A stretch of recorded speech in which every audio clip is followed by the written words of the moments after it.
I don't need this.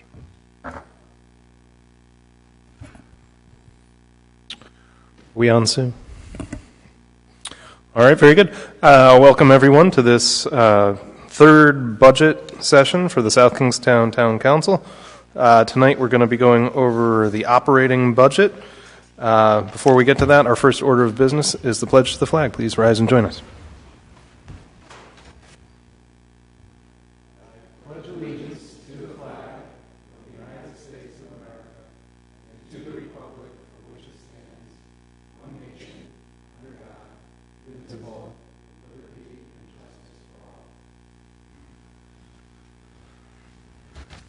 Thank you. And as you can see, item 2 on the agenda is the presentation of and discussion regarding the FY 2020-2021 municipal budget program.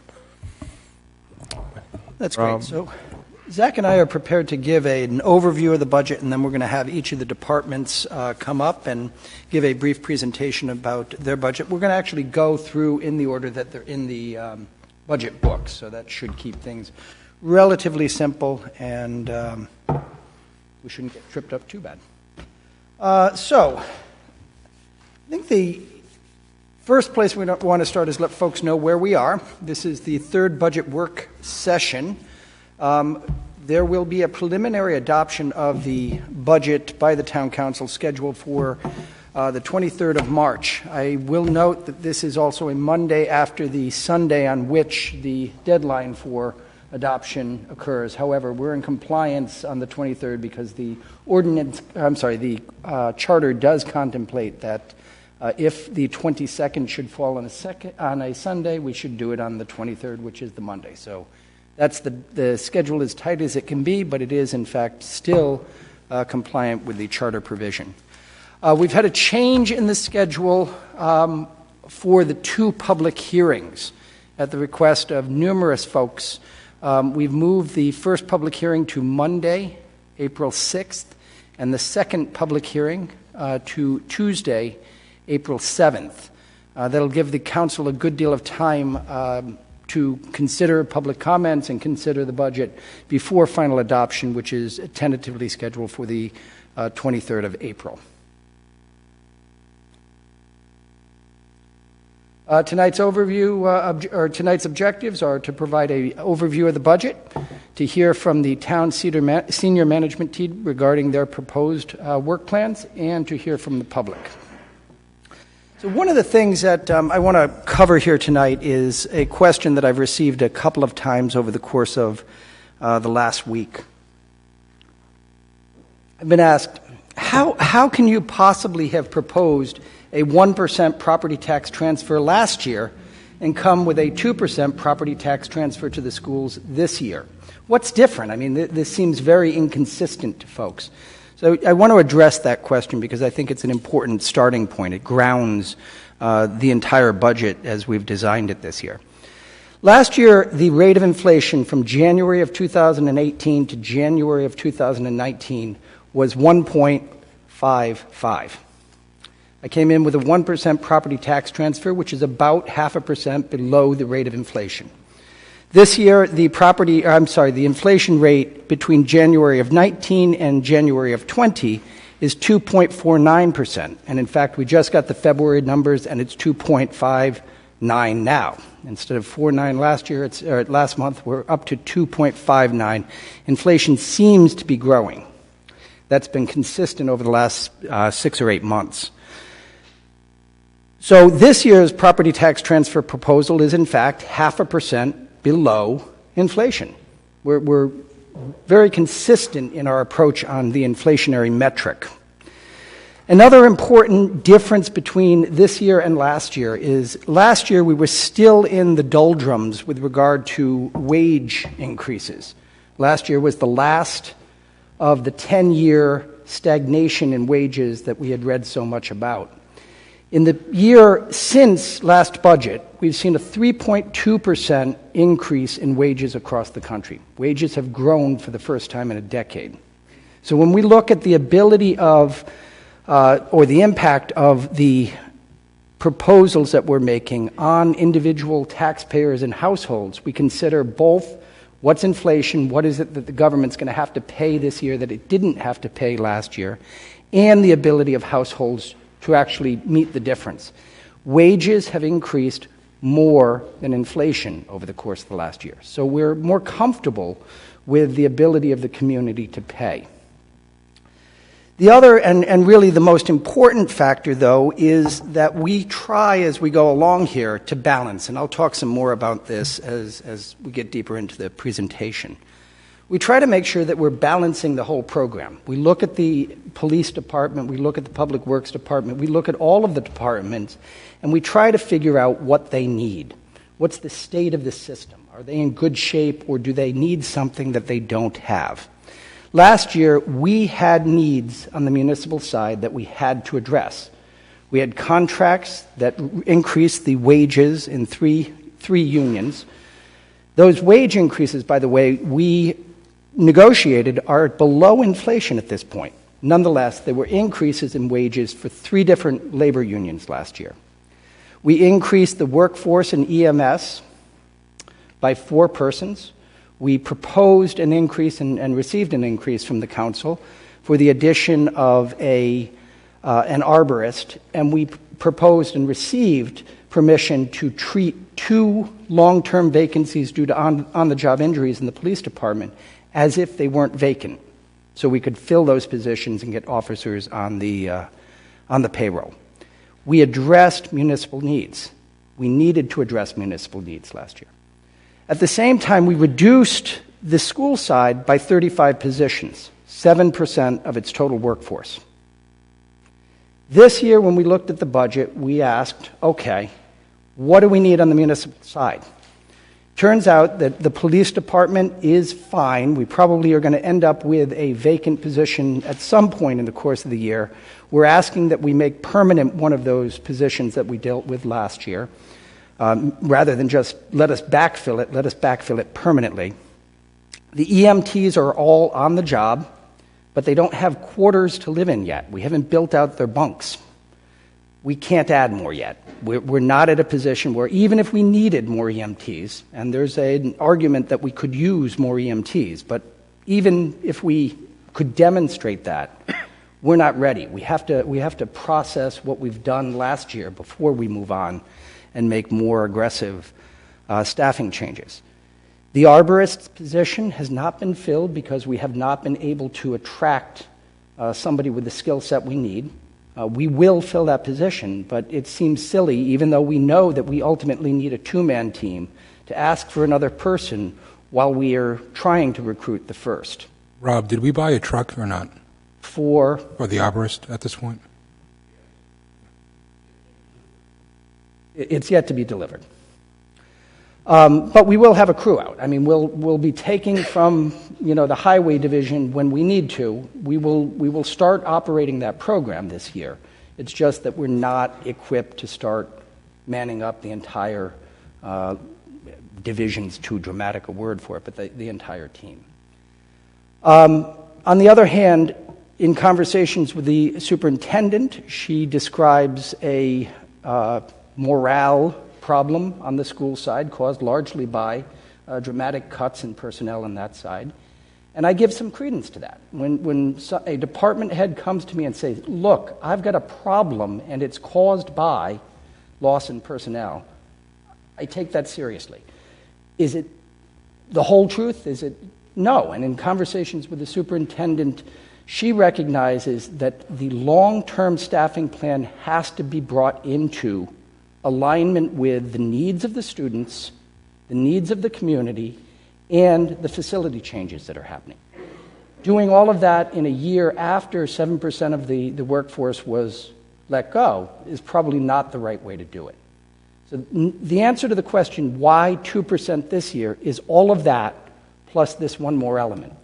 We're looking at more revenue on the municipal side from the state than we've seen in recent years. There's a dramatic increase in proposed municipal grants and aid from the governor, or through the governor's proposed budget. These things all have counseled for a 2% property tax transfer to the schools and have produced a tax rate and a tax levy that are both below inflation. We're not asking taxpayers to do a 2% property tax transfer this year and go above what the statistics tell us their earnings have increased. We're not even asking them to go above what the general cost of inflation for gasoline and home heating oil and everything else are. Those expenses are expenses that households have. We recognize that they're real for them, and they're real for us as well. So we've asked for what we think we need. We've asked for what we think we can responsibly manage, and we've asked for what we think the organization will benefit from the most, writ large. Could I ask you a quick question? Sure. After our joint meeting with the school committee, I think they came in with the 2%, correct? And we had discussed having them show us what 1% would look like. Yes. Were you able to ask that question? I've spoken to the superintendent about it. In the response, will they? She will discuss the matter with her school committee. Okay. Because I feel that most of us here on the council want to see, and we deserve to see, another option as well, just so we can make a well-informed decision. Again, all I can do is raise the issue. As you know, the charter provides that the town council has bottom-line authority. Pushing the envelope on that and saying, tell us what you're going to spend the money on, is really a request that I can make. It's not a demand I can make. Just data, the backup on the rate of inflation for the 2 years, wage stagnation for the really long period of time, but certainly the last decade. And 94, we saw things, in 2019, we saw things improving dramatically. I'm not going to spend a lot of time with this. I covered this in my previous statements. We try to make sure that what we're doing is maintaining a viable system. We try to make sure that we're thinking about the environment. In our case, the customers are the citizens and the users of our services. The circle down here represents the sort of boots on the ground, the folks who actually do the work at maintaining the roads, maintaining our park and recreation facilities, going out on the street and dealing with car accidents and that kind of thing. And the question really is, how do you maintain control and how do you maintain the resources necessary for the folks on the ground to have good interactions with each of the customers that they deal with? Now, the funny thing about it is, every system is actually made up of smaller systems, and we worry about not just what's happening in the government as a whole, because we can look at the government as a whole and say, look, the schools eat up a big chunk of what's going on. But we have to recognize that each of those systems also has to be balanced as we go. And as I've described earlier in my comments, because of the changes in the system we made last year, EMS, the police, DPS, we need to take I've described it in the budget message as a breather, as a catch our breath kind of budget, and it is that. The schools are a little wobbly right now, and I don't think that maintaining their budget is going to cause that system to oscillate in a way that's dangerous. I think it will tend to stabilize that system. Again, I'm not going to jump through it. And I won't talk, I'm not even going to bother with Pareto efficiency and equilibrium. The one thing I will note is that these are the four things that we try to balance in all of our budget considerations. It's the external, what's coming into the organization. That's the tax money. That's the people that we have to hire. It's the people we see come through the door with problems. Those are the things that come at us from the outside.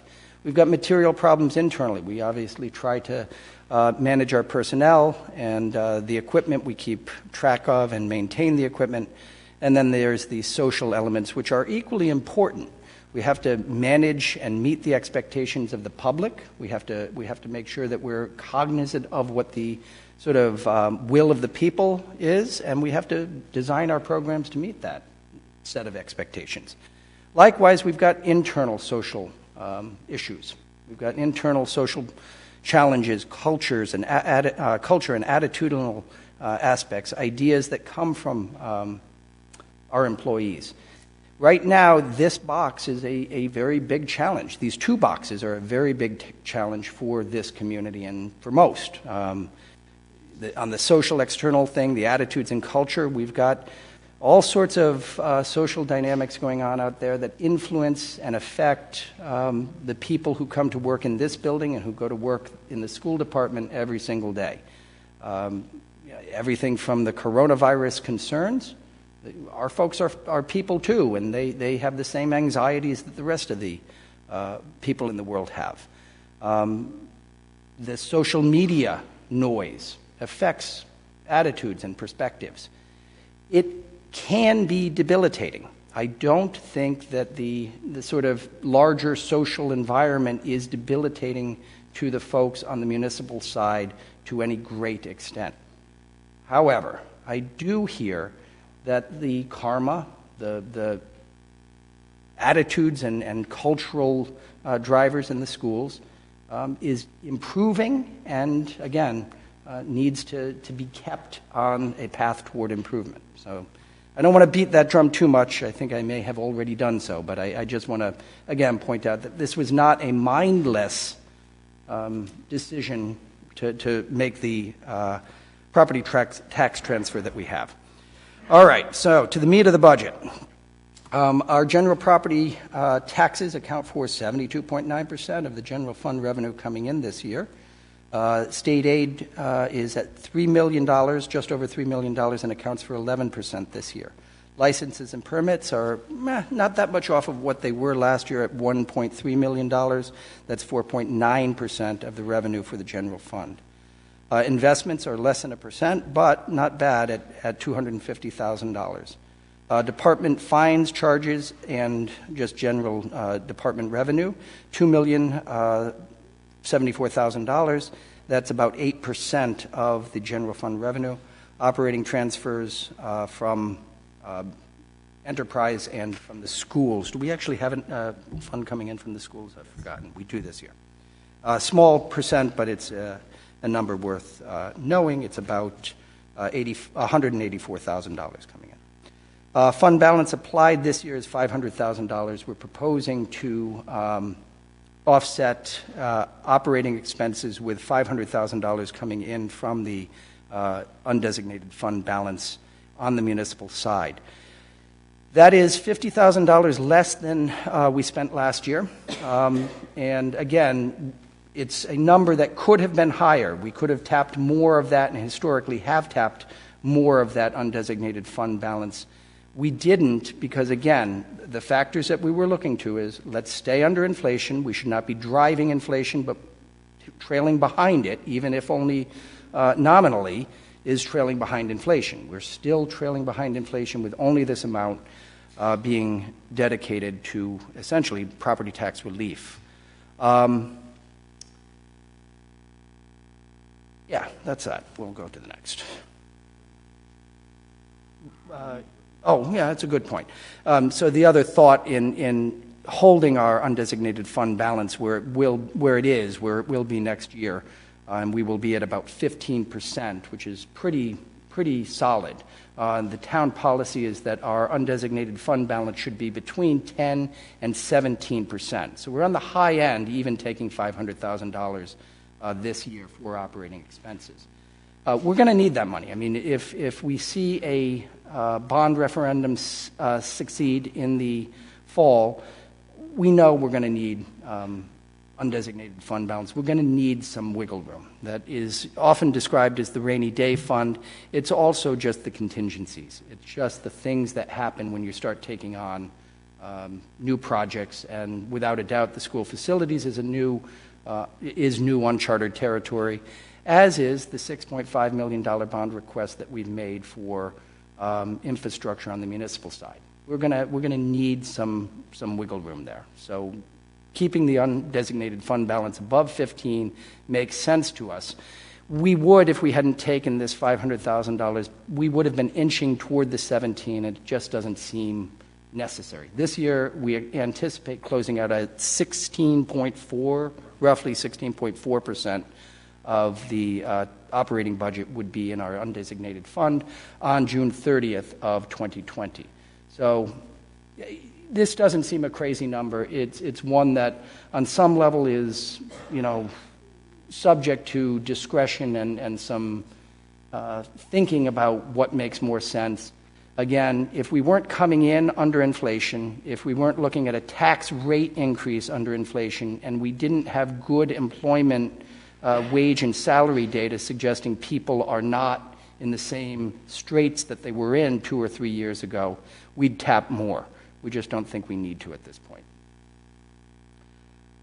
This is our general fund at this point compared to the last 2 years. Fund balance since 15. And again, we're anticipating, we're projecting being somewhere right about here, just below, back to where we were in 18.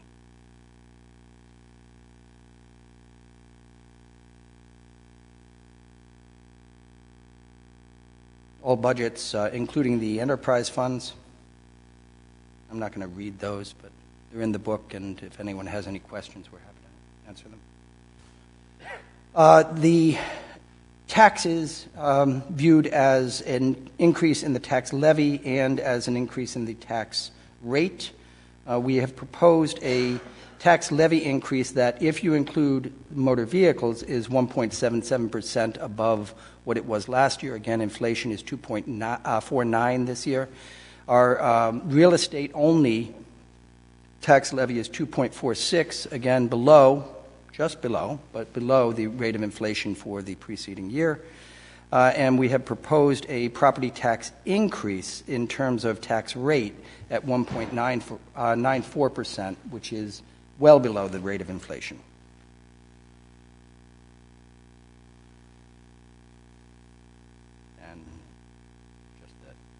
Raw numbers. It's worth knowing that our state aid, state and federal aid, really the hurt here is federal aid.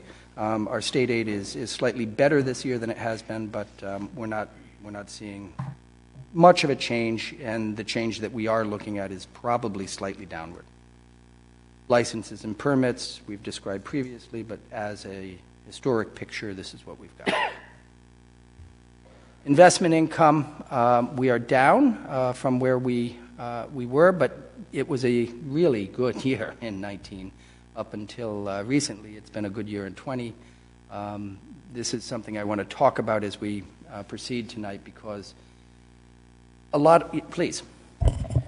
So I just want to recognize that the actual recognizes market value, value adjustments for accounting standards, and what took place in the market, where the budget is we're taking a very conservative approach, not knowing where the market's going to be in 2 years. So that's why you see such a high rate at the actual of 1.9, because we had pretty good returns on our investments. We're keeping it fairly conservative, as we've historically done for the portfolio of the funds that are invested. And they're talking with our investment advisors. There is a lot of uncertainty currently, and with an election coming up and in the outer year, it's going to be hard. No one wants to predict where we are, so we kept it fairly flat. It's in the budget for $250,000, correct? Yeah, correct. Oh, you can keep that, actually. It makes sense. So again, these are just the numbers that we've shown off at the top of the presentation, just again as historic pictures. This one is interesting. It does demonstrate a significant reduction.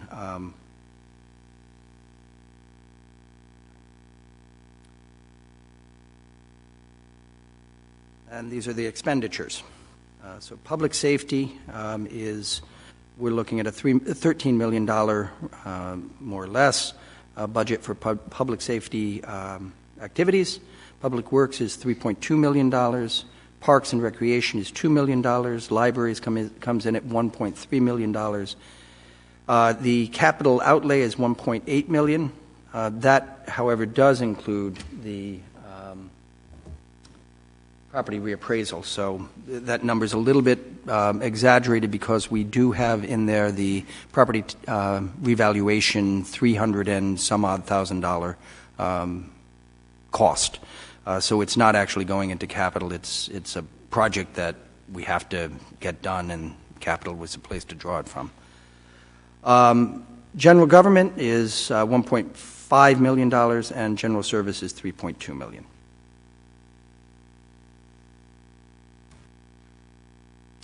By use, as you can see, about 75% of our operating budget goes to salaries and benefits. Capital outlay is a chunk, commodities, a smaller chunk that you might actually expect, and services are about $3 million. With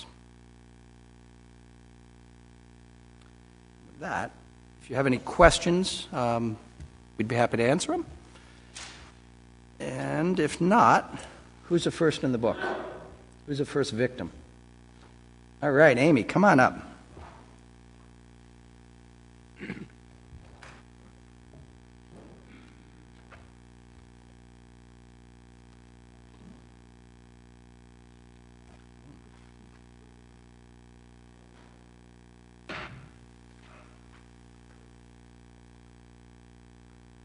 Good evening. Amy Reiner, Director of Administrative Services. The town manager has asked, before I dive into the personnel division's budget, to speak to the changes in the FTE for the upcoming fiscal year. So within the proposed budget document in tab 4 is an outline for the entire town's full-time employee equivalent. So we have a number of full-time employees, we have a number of part-time employees. A part-time employee might be 0.5, another part-time employee might be another 0.5.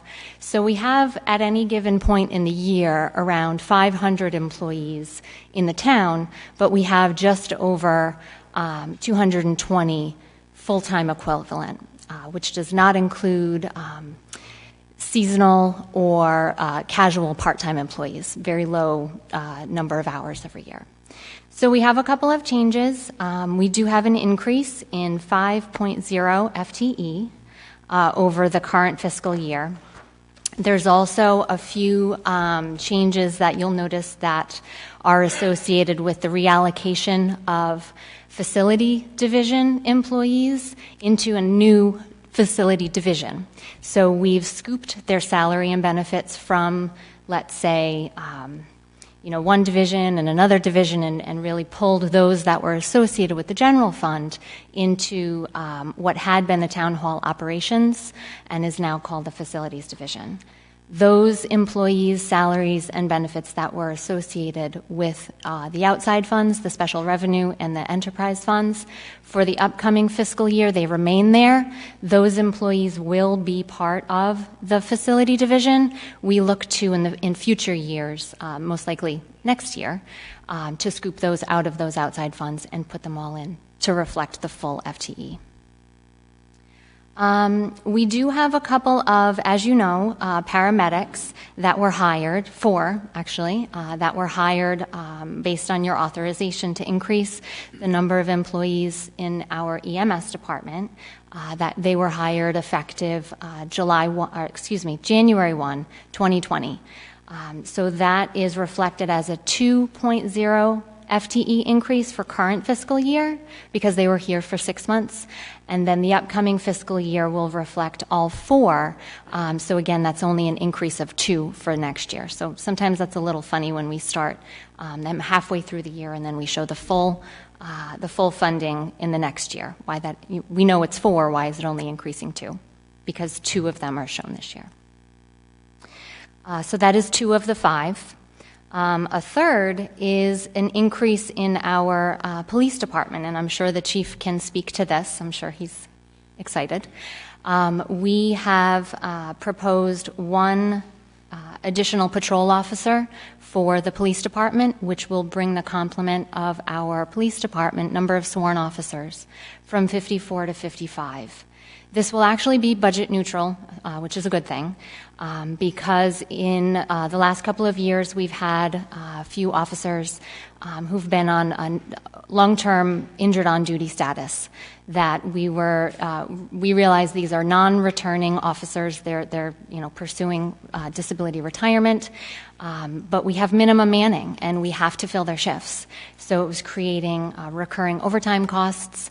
And after an analysis we reviewed, it actually was there was a cost benefit to backfilling those on a temporary basis.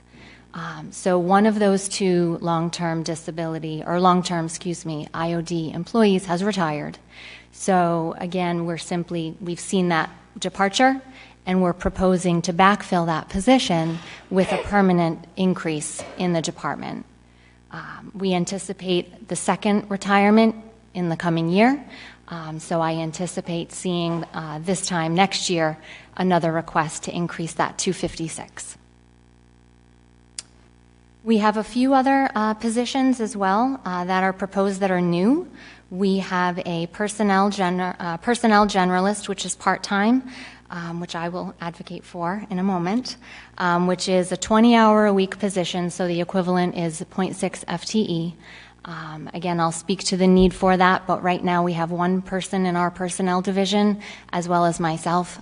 It is supposed to be a portion of my duties, and oftentimes it's 40 hours a week, and then I do additional hours on all the other stuff that we have to work on. So that is a 0.6 increase. We also have a new position proposed for our animal shelter. It would be an animal shelter superintendent, and this would actually oversee not only the shelter, but the road program as well. Right now, those two divisions are the only two divisions in the entire town that actually don't have a superintendent. We have great staff. We have part-time, we have full-time employees, but we've realized over the last year that we need somebody on site in a leadership, in a management position, to be the go-between between the road and the shelter programs, and they roll up to the police department. So having that on-site person will really help to support the integration of those programs. And, we have a wonderful program, long-term employees, but we really need to continue to move forward in a positive direction. We're looking at implementing some software, expanding our policies and procedures. So we're hoping that that's what this person can really help us lead and move forward with. In addition, we also have a 0.4 increase in our animal control, which that's actually budget neutral. We had two very, very part-time employees in part-time animal control officer positions. One of those separated from employment, and the other expanded her roles, expanded the hours, and she's now she's counted as an FTE. So that makes up the 5 FTE increase. So again, 2 paramedics based on full year funding, 1 police officer, 1 full-time animal shelter superintendent, part-time personnel generalist, and then a change from a pooled position to a counted FTE position for our FTE overall. Are there any questions on that? The other item that the town manager to just briefly review is there were a couple of changes to our non-union grade and step schedule, the position allocation to pay plan. So we have 2 positions, the Director of Public Services and the Finance Director, who are currently classified at a grade 18. Within the proposed budget, the town manager is requesting those to be increased to a grade 19. And we also have a new position that has been created. We have a deputy finance director that we've advertised for, and we're currently recruiting and interviewing. And we, based on the attrition, we had a finance manager who was a grade 15. That position has been reclassified as a 16, which is what we're moving forward with. So those are the changes in that. That is incorporated in the budget, but the proposed changes were primarily the ones that will impact the budget are those from an 18 to a 19.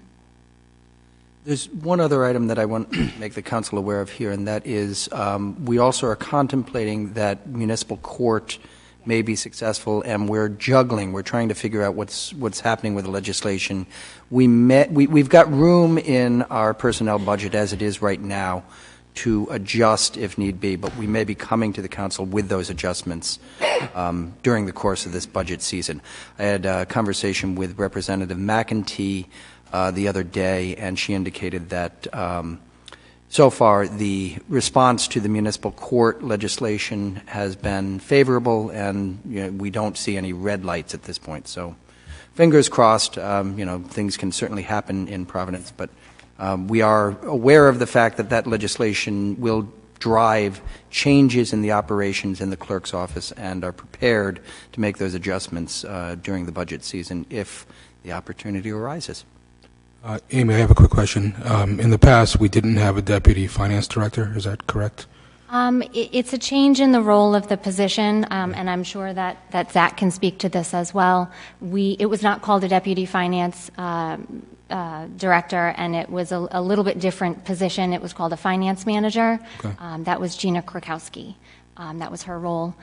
We've proposed some changes based on what Zach feels the department wants to be evolved into, and that's, and again, he can speak to that. So, Zach, Gina's role is no longer, and That's correct. And so it's replacing that position, and what we did is we increased the responsibilities, giving it management. So if you think of it this way, all of finance and tax will funnel through that person, then reports to me. So we've changed the management structure because it was a little fragmented before. So I put it all together, and with the addition of the management, we've given additional responsibilities day to day to that position to justify the increase. okay. Thing that I'll let the council, or try to make the council aware of here is, this is not a place where we can make a lot of adjustment this year, because finance is obviously still finding its feet from all the change it's seen over the course of the last year. However, when Zach came in, part of the charge was we've got to get a handle on contracting as a function across the board. So we need, and we cannot do it this year, we need to be making progress toward it this year, but we need to be standing up a true contracting office. We need to have well-trained, well-equipped folks who have the experience and the knowledge and the ability to negotiate hard, to read legal documents and understand what contractors are proposing. And as we go into construction, whether it's going to be an $85 million school facility or just large road contracts or a smaller school facility program, whatever the program is, over the course of the next 3 or 4 or 5 years, we know we're going to have contracts that are significant, and we need to stand up a significant team to deal with those contracts. So, Rob, is that kind of like also bringing in contracting or purchasing of some sort? So we are working very school actively department? with the school department to stand up what we're calling the Joint Procurement Office. I anticipate that the lead, at least in terms of personnel, is going to have to be in our finance department. I just think that it's a business we do. It's ancillary to the business of educating children. It's core to the business of what government operations generally do. But it will be a joint effort. It will not be, we have to work through the governance on this. I mean, we cannot, through contracting, tell the schools how to spend their money, but we do need to make sure that we're checking all of the I's, making sure the T's are crossed, making sure that we're getting the best price, making sure that we've got contracts that are appropriate to the commodity that we're purchasing or the service that we're purchasing. We need to make sure that we are going by the book with regard to all of the state regulations and with regard to the local procurement ordinance and best practice. We should be, we should be looking for best practices in contracting from other jurisdictions and not just doing what we've always done. That's not meant as a criticism of our current practice. It's meant as a realization that we are not, we are one person deep on the municipal side, and we're one person deep, maybe 1.5 people deep on the school side. There just isn't a whole lot of eyes on the activities. And there's a lot of activity. We do a lot of contracts.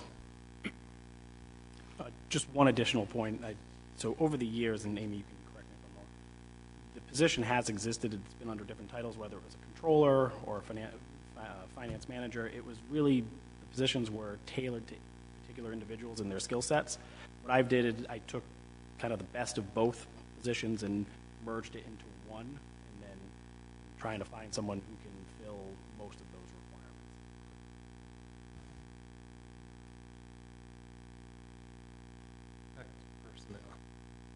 Were you done yet, Amy? So the next, if there's no further questions on that, the next portion of my presentation is on the Personnel Division budget itself. So the Personnel Division supports the Town Manager's Office and each of the municipal departments with the administration of the actual personnel program. So this includes everything from recruitment and the hiring process to assisting employees as they transition to and are in retirement. The Personnel Division works with departments to cast a wide net and recruit and hire qualified applicants, schedule interviews, manage the pre-employment screening, including background checks, referencing and credentialing, pre-employment physicals and drug screenings, manage employment benefits, medical, dental, accruals, working with the employee, the trust, and Blue Cross when the unfortunate happens and we have workers' comp and injured on duty claims. We also work to support managing the federally required controlled substance testing for our CDL drivers, assisting employees who need FMLA leaves, working with department and division heads on any necessary personnel needs, promoting a positive culture while employees are held accountable, any disciplinary things that may come up. Developing and updating job descriptions for all of our employees, as well as developing personnel policies. And then in addition, the division is also the lead for the Employee Wellness Program in collaboration with the Trust, as well as the Employee Safety Committee in collaboration with the Trust. So again, as I had mentioned earlier, although we have an FTE town-wide of just over 220, the town actually has about 500 employees at any given point in the year. And with the large number of seasonal and casual part-time positions that we have, there's a constant turnover in employees coming and going, or even changing positions season to season. This last year alone, we received over 700 applications in response to posting for about 40 positions, and that only includes full-time and regular part-time. That doesn't include our seasonals. So we have 5 distinct employee groups, 4 bargaining units, plus the non-union. All of this results in a whole lot of effort, and as the council is aware, the town manager's proposed budget includes a proposed part-time 20-hour per week personnel generalist to help support the division's operations, which I hope you will consider. The largest changes to the division's budget include those associated with the proposed addition of the part-time employee, as well as a $1,000 increase in the professional services line item, which reflects costs associated with recent federal changes to the controlled substance testing program. The federal government has created a national clearinghouse that we are required to run reports from and, of course, pay for those reports. So otherwise, the division's proposed budget is flat. If the council has any questions, I'm happy to answer anything.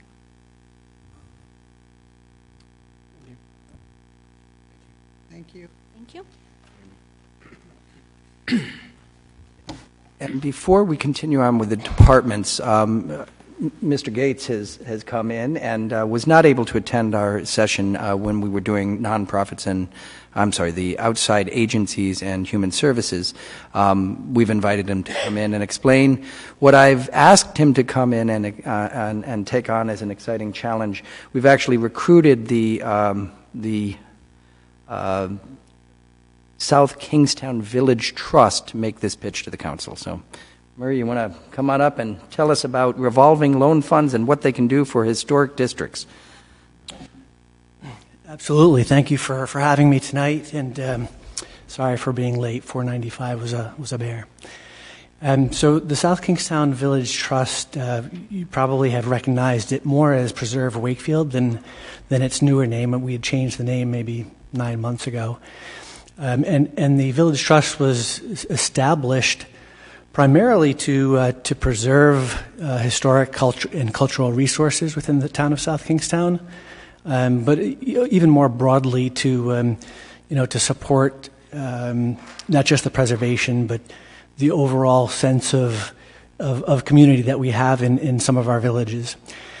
And what Rob, our town manager, has just introduced as the revolving fund is something that we've been promoting for the last few years. And it's a way for the town to invest, whether it's through a nonprofit and or through the municipality, in some of our historic structures within our villages. I can give you kind of an overview of the revolving fund. You may be aware of some of the revolving funds that exist within the greater Rhode Island area, including in Providence, where they have a very successful revolving fund that's been promoting historic preservation for, more than a decade, certainly. We would like to replicate something similar. Obviously, it would start very small, and we're here tonight to talk about, that small contribution that the town could possibly make in terms of seed capital.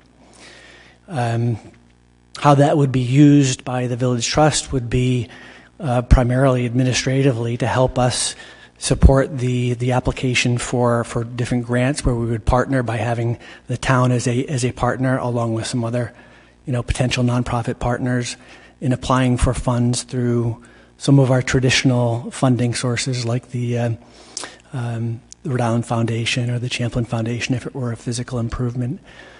And also for helping to support our outreach to the local community, because one of our sources of revenue would be from the townspeople themselves. So that's the concept, and happy to answer any questions and where I may have left some gaps. So, Murray, when you start raising money, or you're going to use the seed money in order to raise money through grants, et cetera, is the revolving fund, does that mean that money is going to get replenished, and where is that going to come from? Is that going to be coming from the town every year, or? No, hopefully it's through the concept of the revolving fund would be through the applicants who apply for low interest or no interest loans. The monies would be made available to them for whatever the improvement was, and then over the period of time they would be replenishing the fund. So I think what might be helpful is if you describe the concept of the village trust in relationship to the land trust. I mean, I think that comparison, which you've made a couple of times when I've been around, is a helpful one. Sure. So no mistake that we chose something that sounds kind of familiar. We certainly don't want to usurp. In fact, we want to complement what the land trust has done over the past few decades. They've been very, very successful in helping the community achieve some of its goals and reflect its values of wanting to preserve open space. The analogy is that the Village Trust would be doing something similar within our villages. It would be helping to preserve historic resources, because that, we believe, is something that's valued by our community as well. It's also complementary in that I forget what we have lovingly called one of your presentations, Rob, that you've made circles of. It was it a shape of a key or something? But yeah, you've all seen it, I'm sure, many times by now. But one of the great, I think, underlying concepts of that approach is that we're looking to relieve the pressures. Hopefully, these are very complementary actions. We're looking to relieve the pressures on open space by allowing for further development, and some of the terms that have been used is like infill development and increasing density, if that's something that the town believes in, so that the development pressures can be absorbed through investments in our more built environment, and that's the complement to the land trust. Excuse me, is the Village Trust primarily to renovate, restore, buy? Tell me what your... It could be, and I'd like to say that we don't have the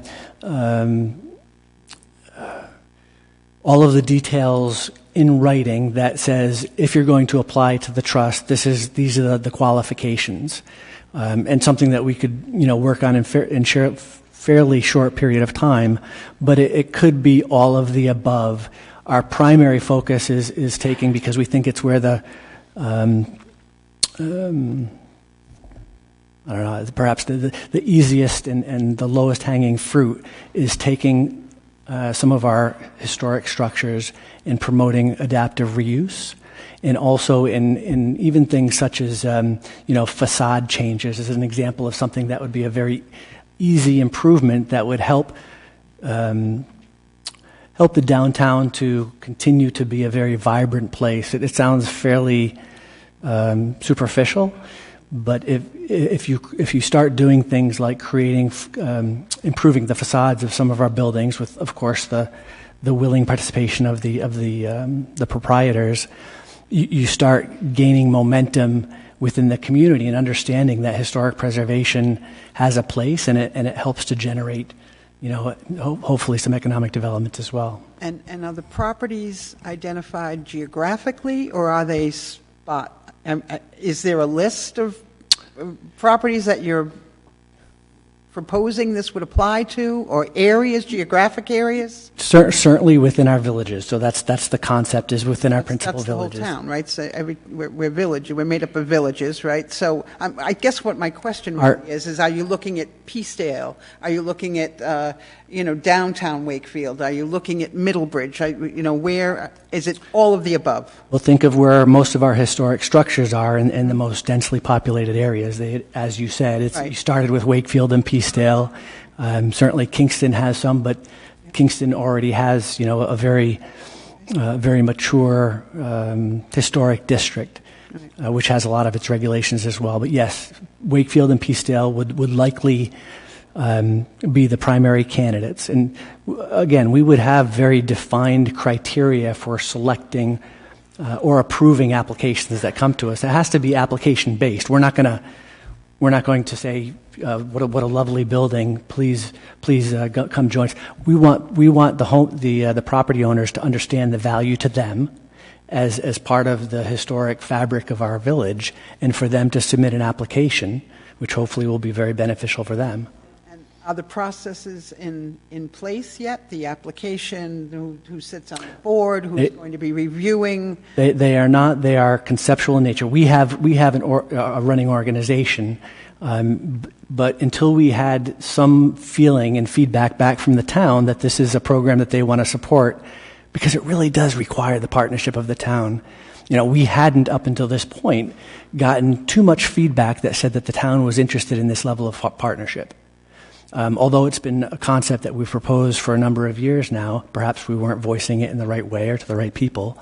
But till this point, we hadn't really gotten that feedback. So if we were to hear back from the town council, along with the town manager, that this is a program that they're willing to support, we could certainly put a timeline for developing, the putting the due diligence in place so that you had a comfort level for the programming. And are you a 501c3? Have you applied for those Yes. kinds of? Yes. South Kingstown Village Trust is Is a 501c3. 501c3. It is, correct. Thank you. Murray, do you have a goal with the seed money, the level of grant money or budget that you would have, say, year 1 to 3 or 1 to 5? Yeah, again, nothing that's written down in our organizational plan. But I would anticipate that we'd want to try to get grants in place for, let's say, $50,000 within the first year of the fund's existence. I don't think that's beyond the reach of the fund. Thank you. How much are you seeking? Am I seeking from the town? You know what? Before I'm even seeking money, and this is a budget meeting, so that's very appropriate.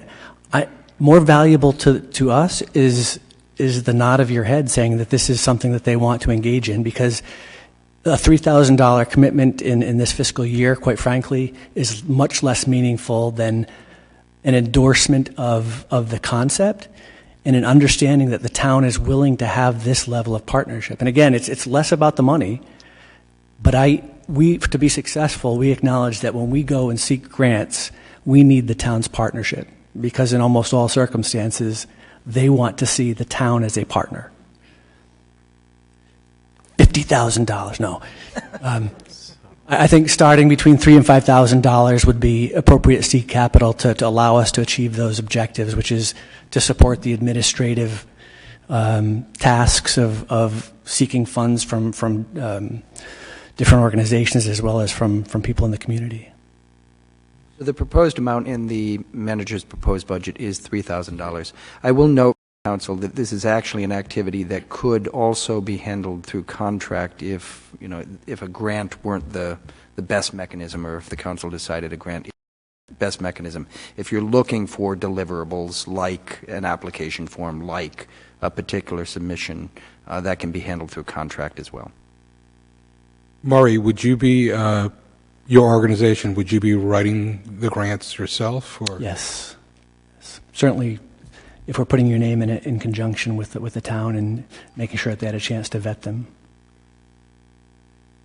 So I think if you're looking for a feeling, at least from this seat, I think it's an interesting concept, and I think it has some merit. I think I'd like to see some guidelines and perhaps a business plan? Application, proposed application, and what guidelines you would expect the applicants to follow to fit into the program. Sure. So I think I'd like to see that, but again, it's an interesting concept to me. I think it has a lot of merit. I think there's an interest in it in the town. Excellent. I feel the same way. You just want to see a plan so we know what we're investing in. I know it's not a whole lot of money. It's more the fact of getting behind something. Completely to be expected, and would happy to put that forth. We've been talking about it for such a long time. It's there. It's just not in writing, and we can put that forward. And it doesn't have to be too elaborate, but we just kind of want direction of where it's going to be going. A business plan would be great, and officers, directors of the nonprofit, who's Sure. Those sorts of just basic business plan items would be great. I think it's a great idea. Happy to provide it. Our process is still to have the outside agencies submit applications when they're applying for funds, correct? That's correct. Is that on file at this point, or No, and that's Okay. my bad. So yeah, similar Had it- just to what other people I think. Right. The conversation happened late in the process. I thought an idea that had enough merit. We'd heard about it from the Historic District Commission. This is an issue they've been trying to tackle, and we have a group that's eager to take it on. Again, if it doesn't fit neatly into the grants program, it's a perfectly appropriate activity for us to engage a nonprofit or for-profit in a contract to do. So I think we can support the program without necessarily funding a grant here. Very good. Any other questions for Murray? Thank you very much. Thank you, and thank you for letting me walk in the door, step up, and give my spiel. Have a nice evening.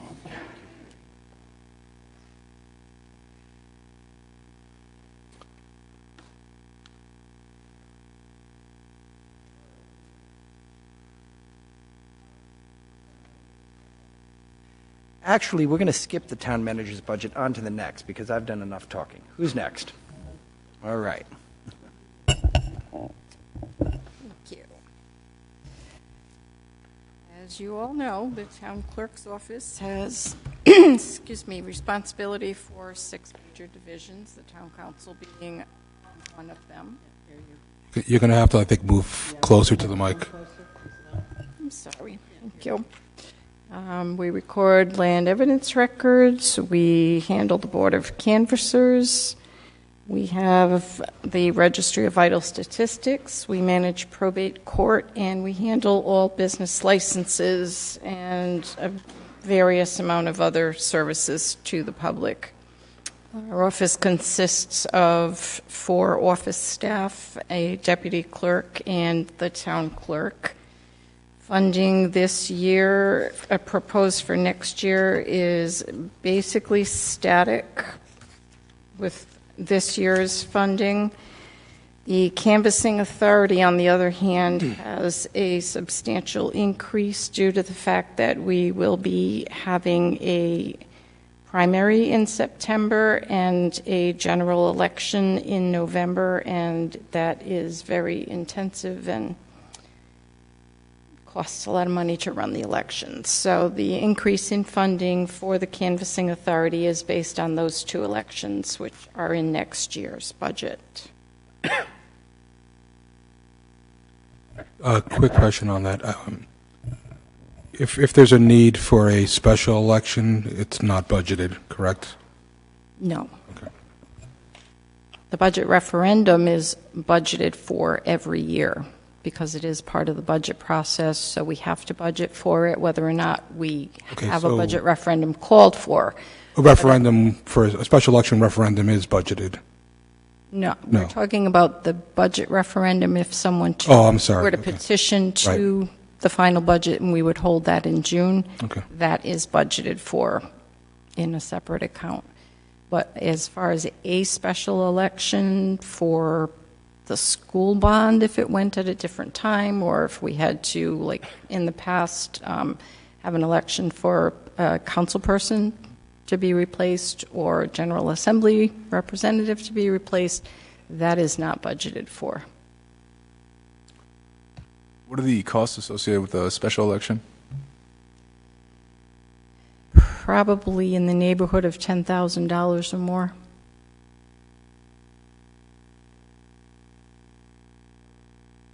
Yeah, I think the last one was like 13,000 or something like that.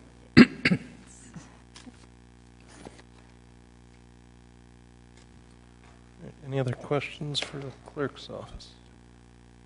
Thank you, Sue. Thank you. You're welcome.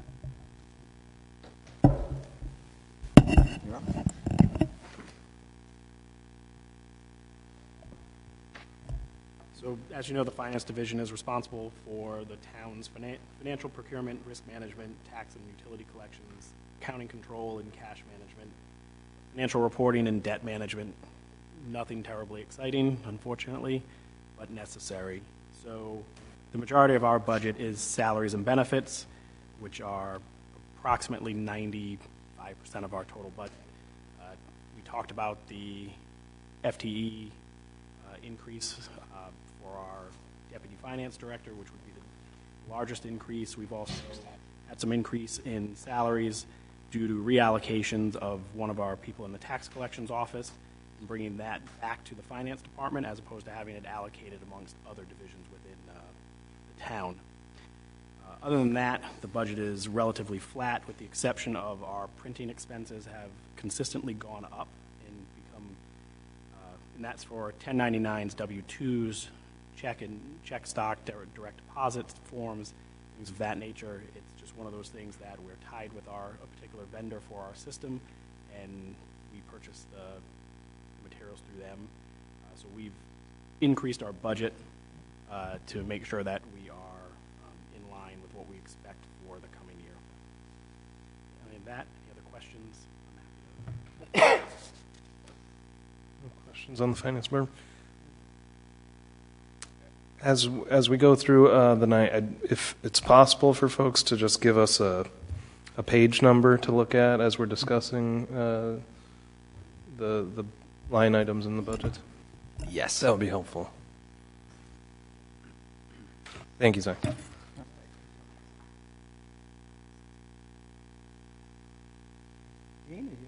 Come on up.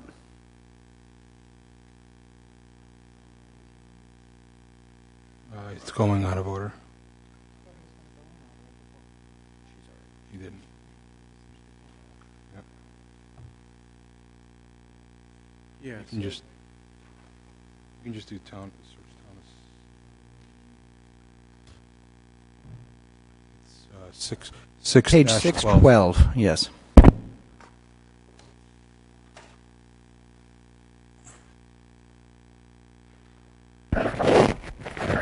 This, I don't know if 612. 612 is right. Yep. Okay, well, good evening. I'm Gene Bouchard, the town assessor. The nature of the work we do in the assessor's office is to provide the orderly valuation of all real estate, motor vehicles, and tangible property. The largest budgetary line item that our office has for the fiscal 21 fiscal year is related to the state-mandated revaluations.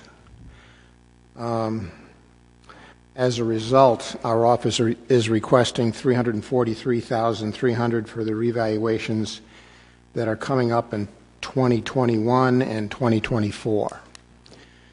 Some background information on those revaluations are they are mandated by state law every 3 years. A full revaluation takes place every 9 years, with 2 statistical revaluations in between that 9-year period. A statistical revaluation was just completed in 2018. The next revaluation is a full revaluation, and that's in 2021, and then followed by a statistical revaluation in 2024. Statistical revaluations receive a reimbursement from the state of 60%. Full revaluations do not receive any reimbursement, the total costs being paid by the town. Full revaluations require all properties to be inspected and remeasured. Statistical revaluations are just adjusted due to the market sales that are taking place during the revaluation year. So, revaluations are the largest portion of the assessor's line item request. The remaining portion of the budget are related to the salaries and benefits, and 95% of those are to the total of the assessor's office request is 95% of his salaries and benefits. I'll be happy to answer any questions of those line items if you have any. I have a question, but I'm not sure if you can answer it now or not. If you can't, that's fine. How is the car property tax phase-out program affecting us? How is it progressing? Progressing or affecting? It's on target. This year, for the tax roll year of 2020, the value is going to be at 80%. 20% of the value is going to be taken off the vehicle, and the statewide, the exemption amount has to be $4,000. We were at $3,000 last year. We're going to $4,000 this year. It is progressing on the phase-out plan that they have, and it's supposed to be resulting with no vehicle taxes in the tax roll year of 2023. It's actually significant this year because the state exemption for the first time exceeds what the local exemption had been. We were at $3,000, and previously the state exemptions were always lower than that. This is the first year where the state exemption exceeds what we had in place. We cannot change it. State law froze those exemptions, but ours was, for a very long time, above what the state exemption was. So we couldn't play with a number, and we were not able to raise the tax rate on vehicles, and we were not able to raise the exemption or lower the exemption on vehicles. This year, we're stuck with the rate, and we have a higher exemption being imposed by the state. So the program, in terms of trying to make municipalities and cities whole, it's still... The historic data shows that we've been receiving payments that make us whole, more or less. I mean, it's just about right. Because our concern is that we weren't, and some of the cities were going to get a better benefit, correct? Again, we've looked at this recently, and the data that the state produces suggests we've been there. We've been all right. Any other questions? Thank you, Gene. Thank you. Thank you.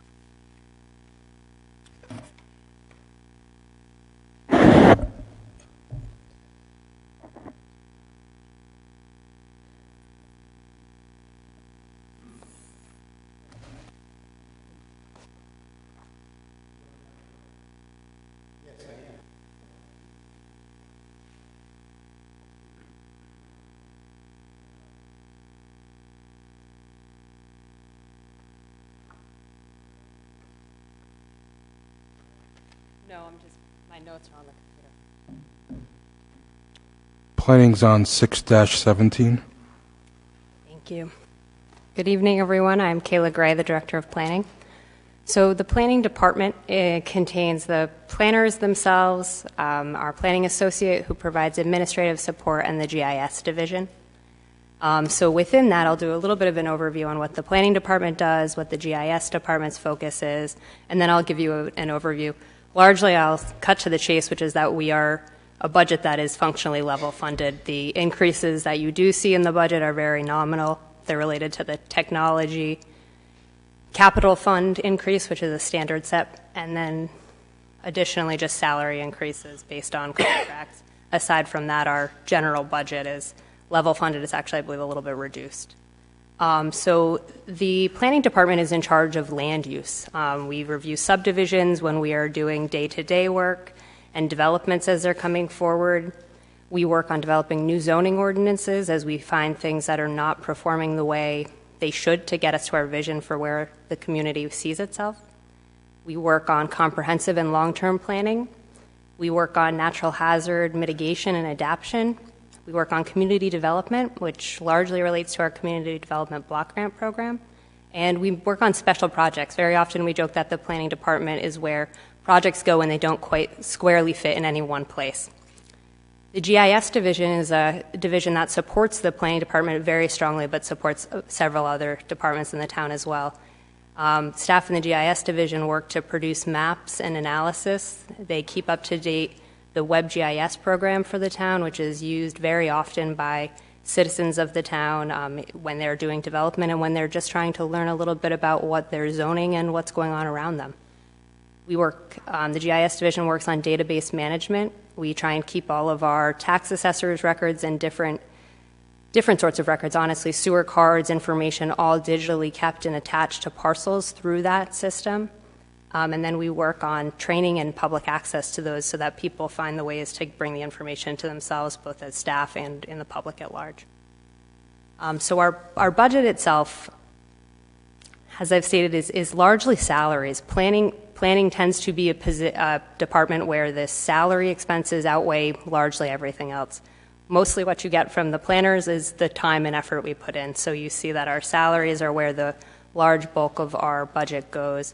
About 4% of our budget goes for things other than salaries. Those tend to be travel to a couple of conferences that we attend, printing, standard supplies for the office to keep things moving, advertising supplies, and a fair amount of technology supplies to support the GIS technologies we need. Those licenses have some TA support that go with them, and they're pretty robust programs, so the licensure on those actually currently very often programs right now are moving more toward the licensure as opposed to purchase of programs where they ask for annual payments to continue the programs, and so largely that is where the remainder of our budget goes. That accounts for about $18,000.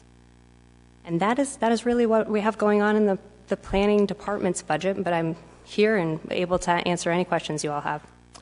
I have a question. You mentioned supplies, which made me think, do individual departments purchase their own supplies, or is it done through the same company so we're getting a better discount? I think I can probably answer a piece of that, but then I might look to others on it. There are portions of our supplies that come sort of grouped by things like paper come by the pallet for the whole of Town Hall. There are more specific things. For example, planning tends to use a lot of flip charts and markers, and those pieces come through the department itself.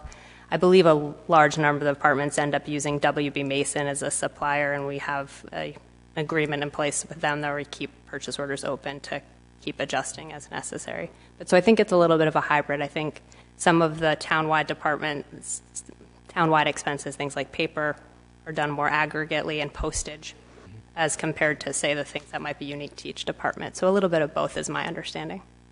Thank you. All right. Thank you very much.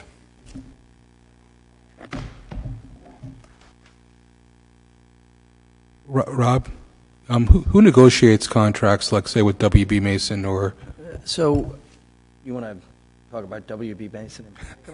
it could be Staples, WB Mason, I don't care. I'm just, who actually...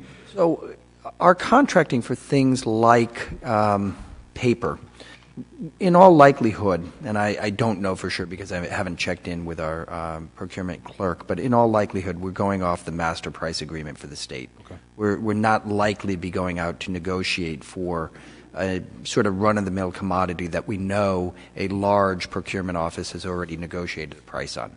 I'm almost certain that we're with W.B. Mason because the state has negotiated a price that's advantageous to the state, and we think that we're spending our time and money best by just saying that's probably a good price. Now, the master price agreement also has more than one vendor.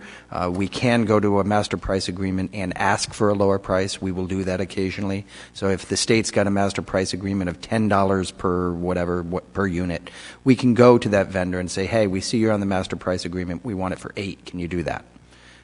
But we know the ceiling when we go in. So it's not negotiation in the same way as sort of trying to strike a deal for a large bundle of paper, but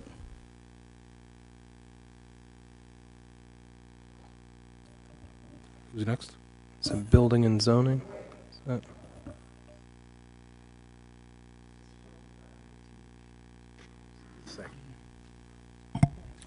page 625. Did we skip someone? Yes, we'll come back to IT when I do the manager's budget. Unfortunately, Lori is not here tonight. Good evening, Wayne Pimentel, building official for the town of South Kingstown. The building department provides plan reviews, issues permits, provides inspection services for all residential commercial properties within the town to maintain a safe and healthy building environment for residents and businesses. For zoning, we provide assistance and enforcement of the town zoning ordinance, and we also work with the Zoning Board of Review with the issuance of zoning variances, special use permits, and appeals. Relative to property maintenance code, we investigate and enforce the provisions of this code, which provide standards for life safety, health, and welfare of the general public. We implement the Federal Emergency Agency National Flood Insurance Program, which basically implements the codes and standards so that buildings are constructed in a resilient manner and protect the residents and assets of the town. Our participation also guarantees that residents who need flood insurance are assured of the lowest rates possible by our participation in that program. We are level funded in our budget this year, and again, I'd be happy to answer any questions you may have. Wayne, I don't see the chicken ordinance line item in there. Yeah, we just couldn't have enough money in there to cover the cost of that. Hopefully we don't.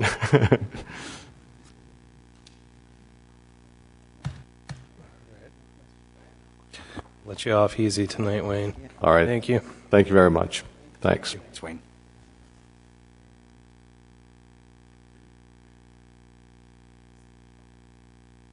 Have we got? Yes, there is. Mark. So, You're the next contestant.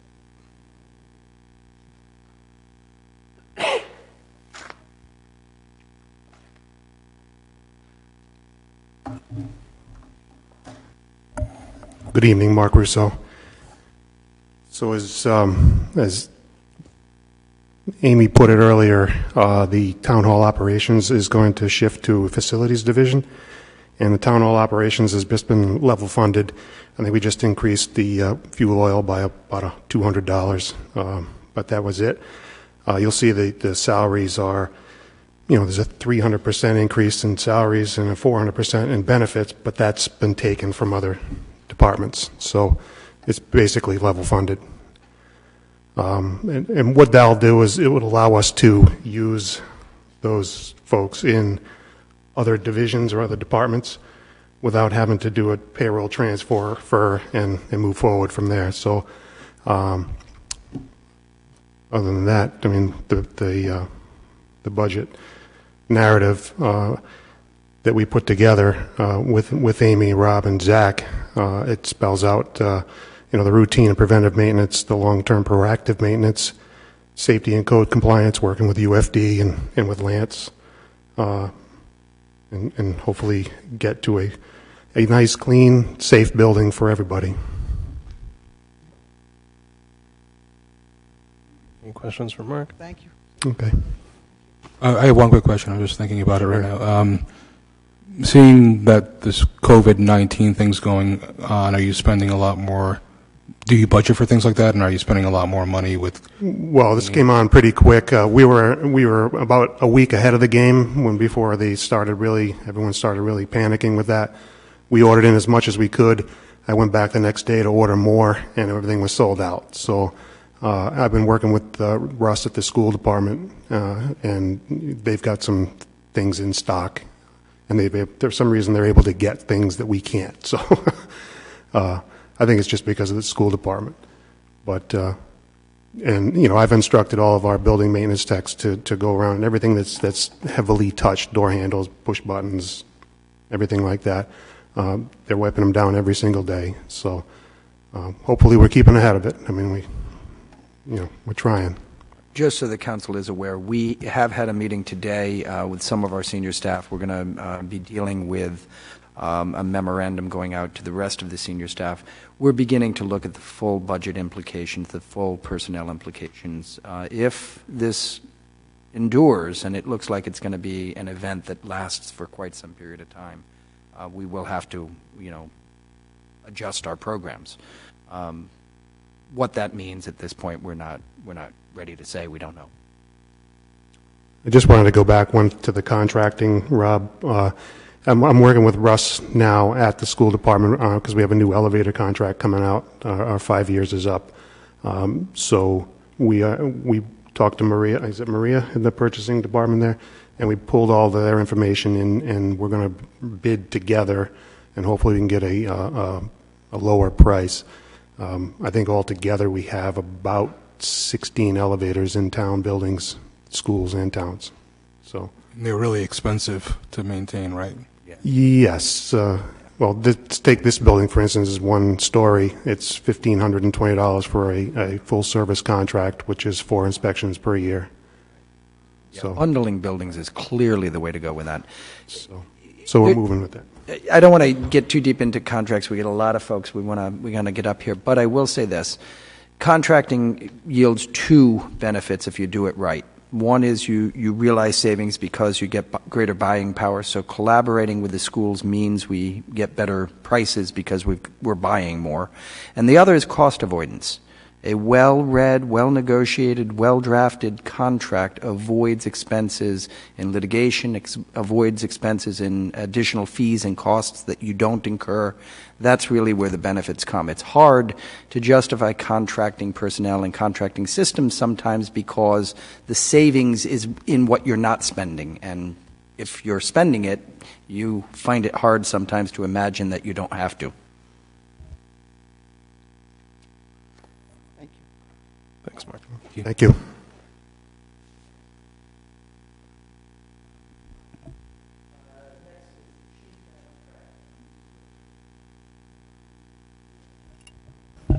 Mr. Stanley, you don't get off that easy. Come on up.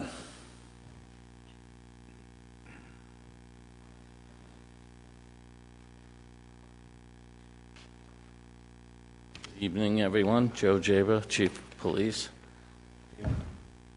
The only thing I could say is Amy did such a fine job that I don't have a lot to say. We, as well, are level funded, and the only thing that I would try to reiterate is the addition of the 55th patrol officer that we desperately need. That person who we are replacing is off the books now, Lieutenant Wheatley, so we have that open position. We'd like to fill that. And with the retirement of the second one on that,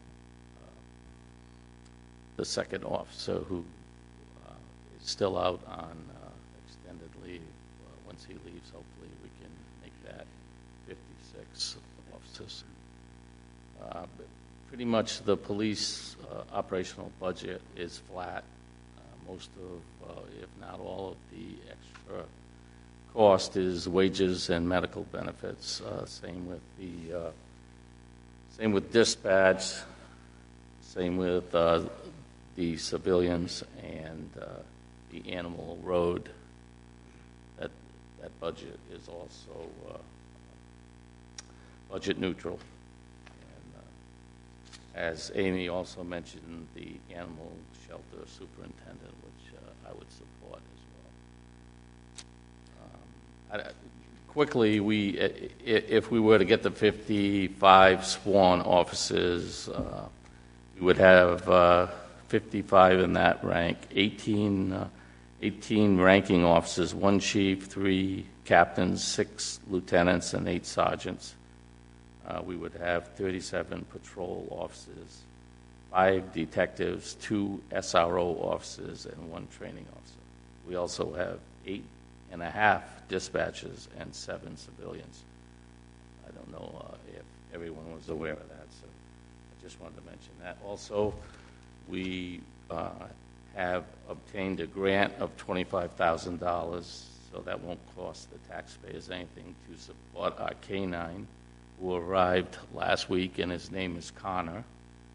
And in addition to that, I found out a few days ago that we will be receiving a $60,000 grant for a new vehicle for DUI investigations, strictly for those.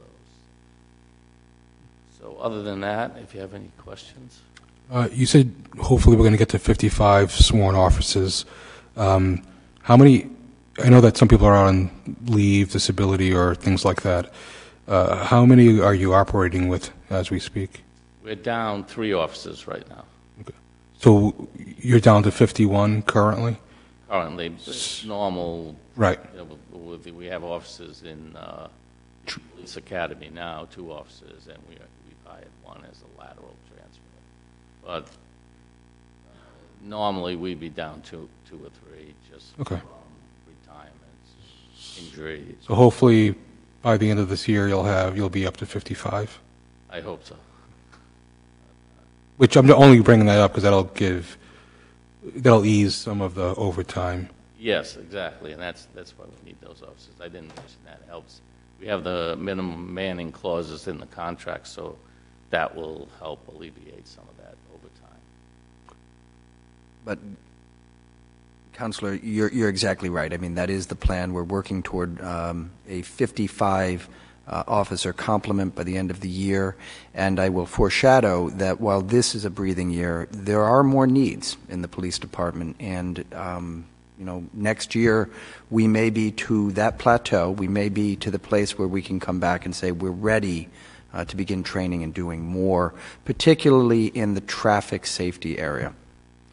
It's not this year. We're not there yet. We're down 3 officers. We have to hire those 3. We have to get them through the academy, making the 1 position that was temporarily approved last year permanent will get us to where we need to be. If we are there at the end of the year, I think, well, if we're there at this time next year, we'll be looking, I think, for a different complement next year.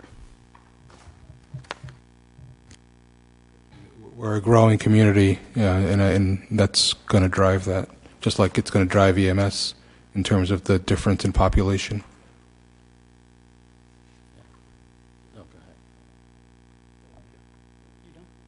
I'm done. Okay. I think. Am I done? I think you're done. Thank you. Our budget is flat except in 2 areas. One, as you know, we've added 4 personnel. We have 2 now 24-hour transport units, 1 paramedic supervisor. The 2 changes in the budget obviously was for the 4 personnel with budgets and salary. The other impacts is education, contract obligations for education for those 4 additional employees. The other change is from daily business of commodities, of medical supplies and fuel. Our call volume is going up, estimated about 7% each year. With that, we run more calls, we use more supplies, we use more fuel. Other than that, the budget is flat. I haven't put anything else in there in addition to that. With the addition of the new shift or new help, you're making some inroads in terms of revenue? Yeah. We will definitely see a need for a truck during the day. While the 24-hour truck definitely helped with night coverage, mutual aid, the day is significantly busy. We have a lot of mutual aid coming in during the day. I would envision looking for just 4 more personnel to put up a truck during the day, during the peak times. We could do a 9 to 9, or during the summertime adjust that, so we have, in the summer we typically have more calls in the evening. So that would be something we could adjust depending on the demand of service. Personnel, another 12-hour truck, and I think that will give us what we need for several years. And again, foreshadowing for next year, because the director is correct that his expenditures in the budget are flat, more or less, because we're already with those 2 additional positions since January. However, his revenue is not flat. There's been a significant increase because of that evening crew. The number of trips billed to third-party payers has increased, and we are seeing an increasing demand. As soon as we've got this new crew sort of stabilized and in their bunks in the evening, I think it will be time for us to step up and have at it again, because public safety needs more than it's got right now on both fronts. But again, you can't do it all at once. You have to make sure that you're walking before you run.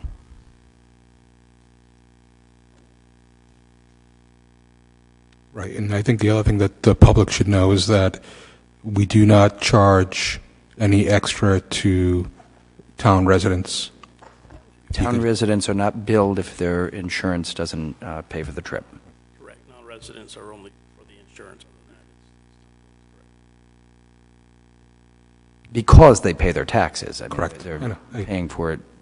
Yeah, the reason why I brought that up is because it's an expense that's in part of their tax payment. So. All right, guys. Thank you both.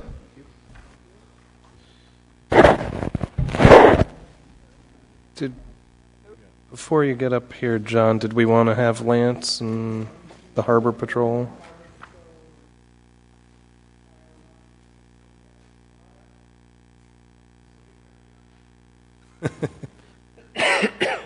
I have a list of questions for you. Hello, Lance Whaley, Firearm Superintendent for the town of South Kingston. You still work here, huh?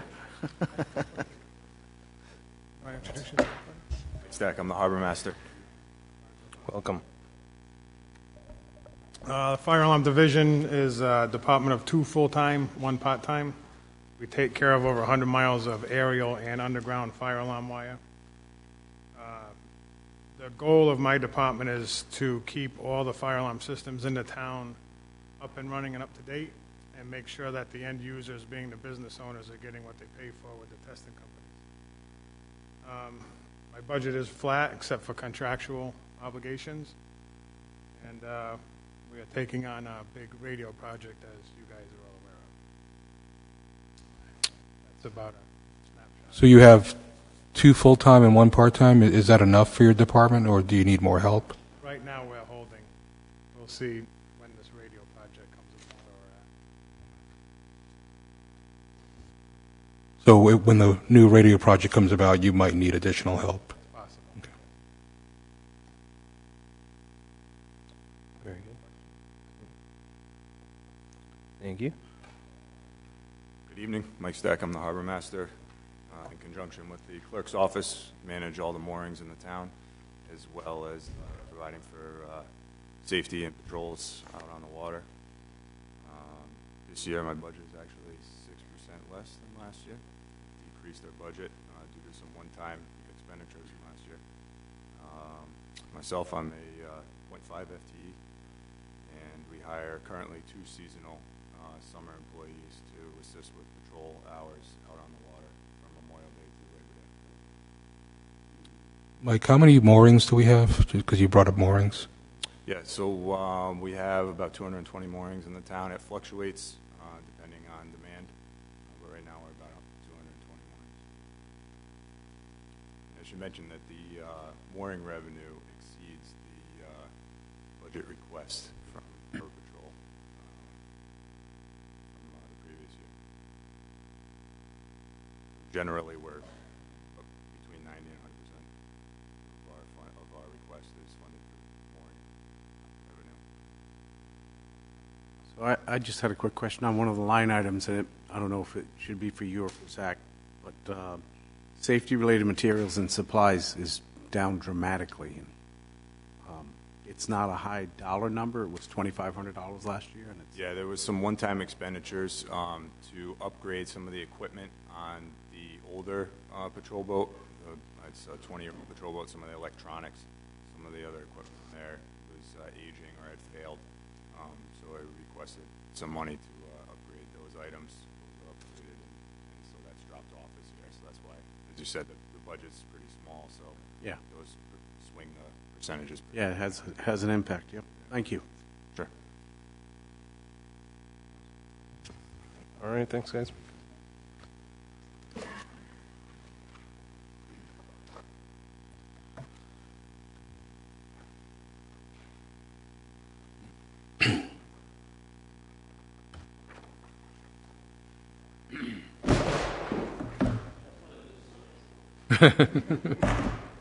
It happens.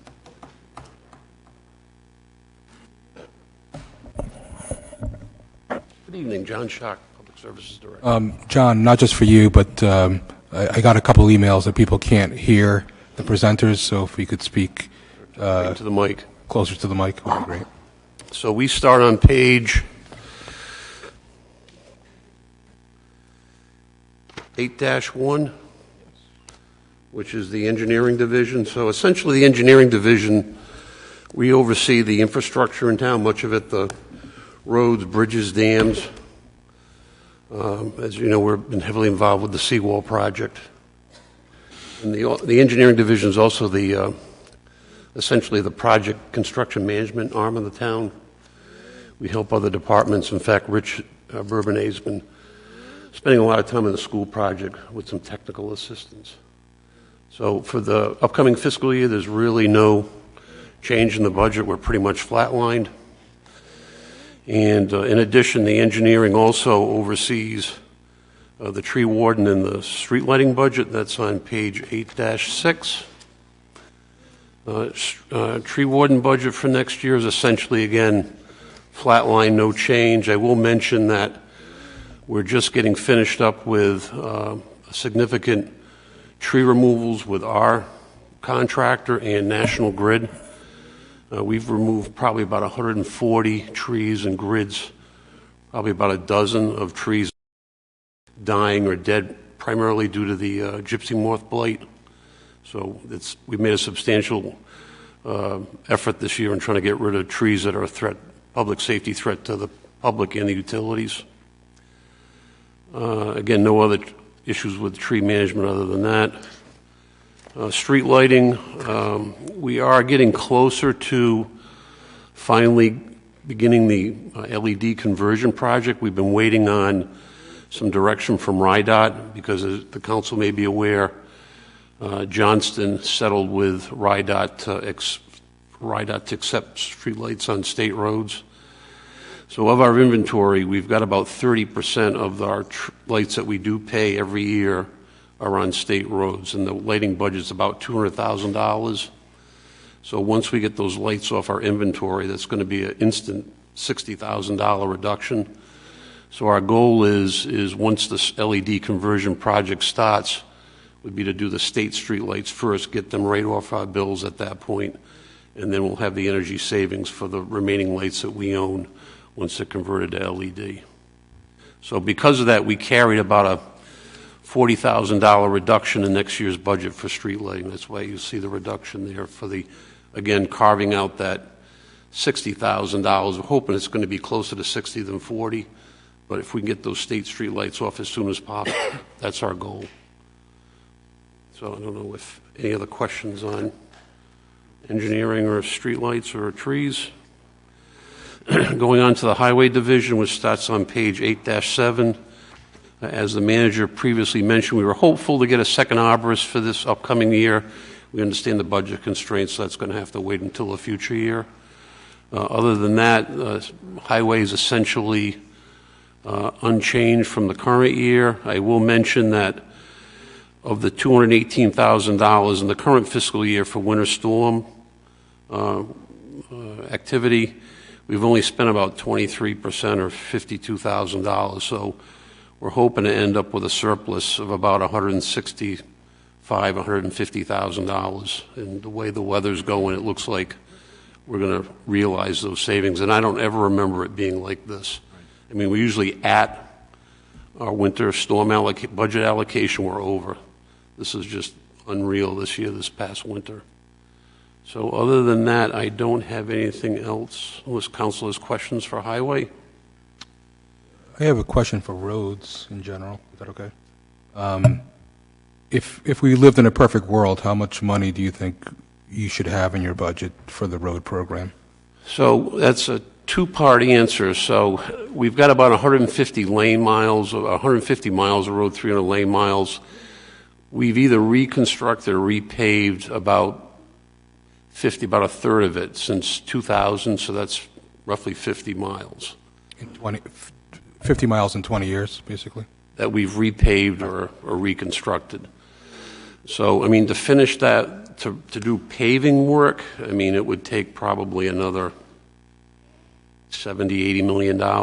So that's the paving overlay program. Now, in the operating budget, we have what we call pavement preservation of the stone ceiling. We're about a little more than $200 and some thousand a year. I mean, we could certainly accelerate and get a lot more roads done, but they're not going to be the paved roads that people want. It's going to be more, again, pavement preservation. Yeah, we can always use more money. The kids in town don't like paving preservation. No, but we can't afford, even with the roads that we've overlaid, to go back and overlay them again in 20 years. It's just the money, the numbers aren't there. We have to continue with the pavement preservation program to some extent. Rob, do you want to jump onto utilities quick? Is that okay? Yeah. Okay. So if you go to page 17-1, that's the Water Enterprise Fund. Again, that we're pretty much level funded for next year. I will mention that we did Suez Water with their last page rate number case. On that? Just I'm sorry? Page number? 17-1. Sorry.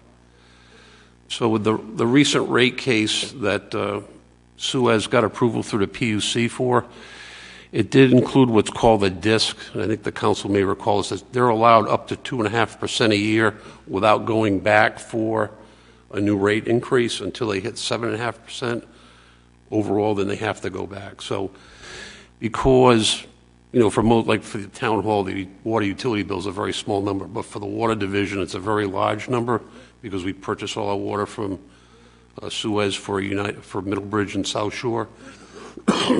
So we carried, to be conservative, 2.5% increase because about $200,000 again is the budget for purchased water.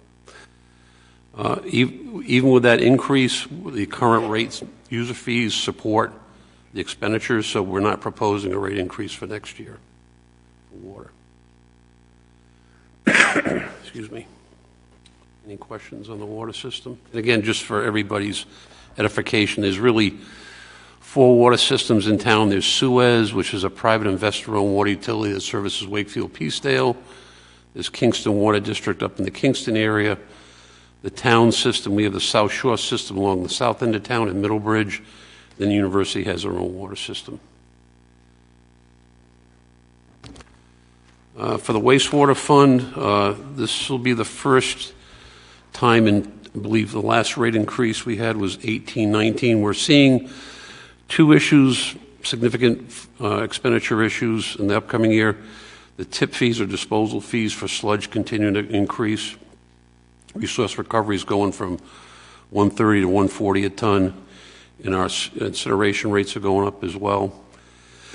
In addition, we've got a substantial increase in the pay-as-you-go for the capital budget. It's going from the current year's $367 up to $610,000. That's going to necessitate a rate increase for next year for septage from $78 per 1,000 gallons to $86 per 1,000 gallons. Excuse me. And the user fee would be for a single-family dwelling or 1 unit would go from $280 to $300 a year with a 10,000 cubic feet allowance. And the excess rate would go from $3.80 per 100 cubic feet thereafter up to $4 per 100 cubic feet. And again, even with those rate increases, I believe we're still the lowest wastewater fees in the state.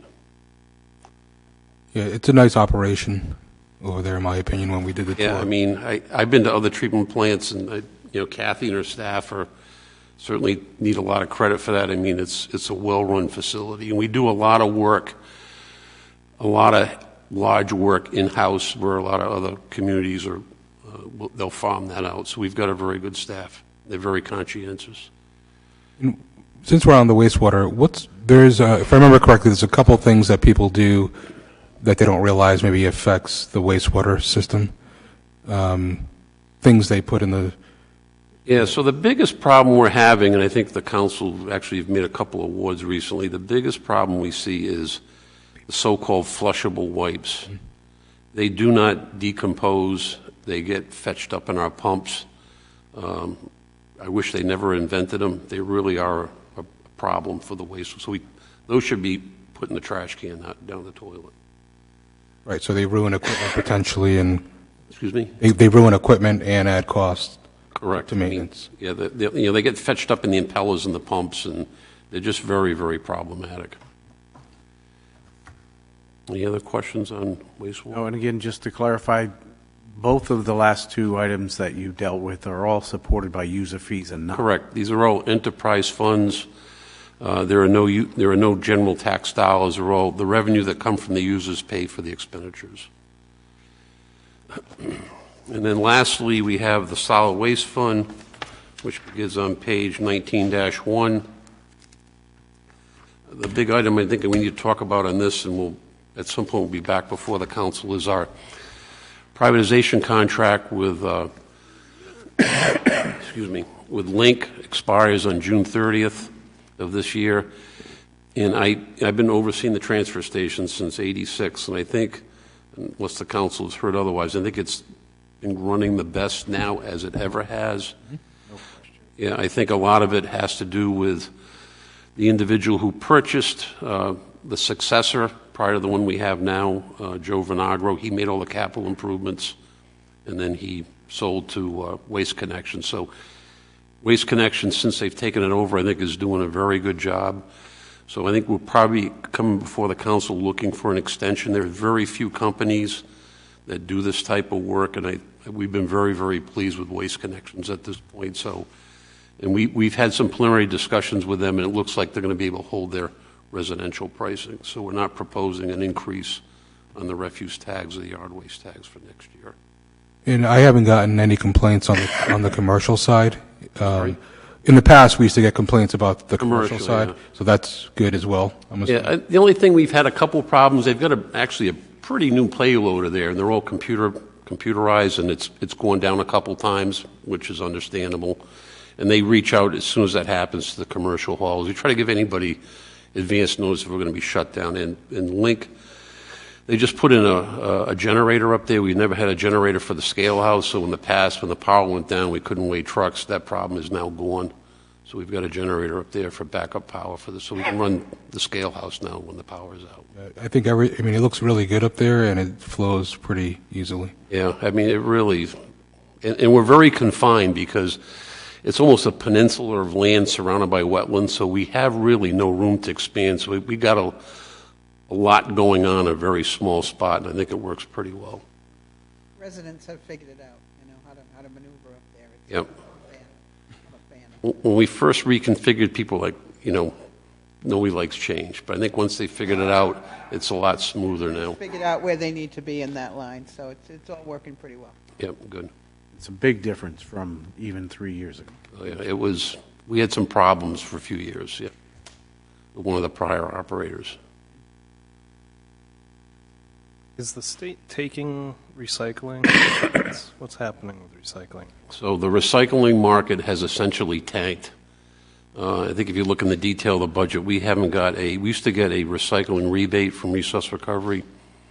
We haven't got that I think in 3 or 4 years, and I don't see it change. It's a worldwide issue. So, but the state at this point is still taking the recyclables for free, and hopefully they'll continue that. One last thing I want to mention, we do get a tip fee rebate from resource recovery based upon our diversion rate. This is going to be the last year for that. They're going to get rid of that, so we're going to see a loss in revenue for next year.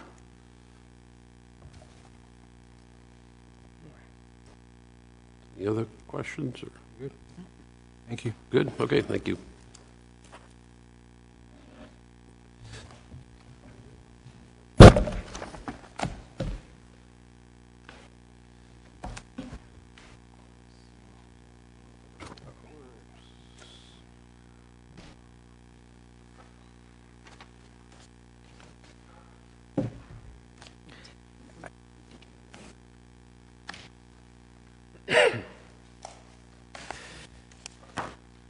Terry, how are you? Good evening, Terry Murphy, Director of Leisure Services.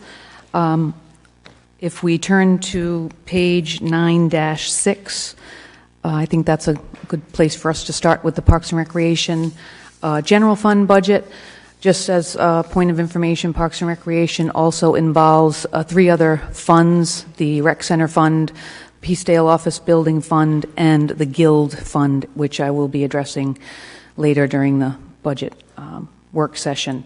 This is our primary source of funding, tax dollars wise, and for this year you will see that for full-time employees we have gone down by 0.1 FTE, and Amy referenced that in her presentation related to the building maintenance function.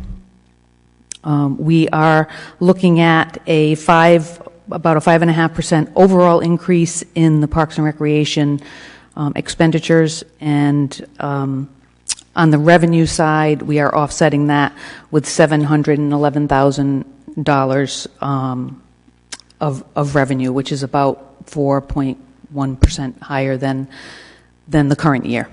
That's what we are projecting.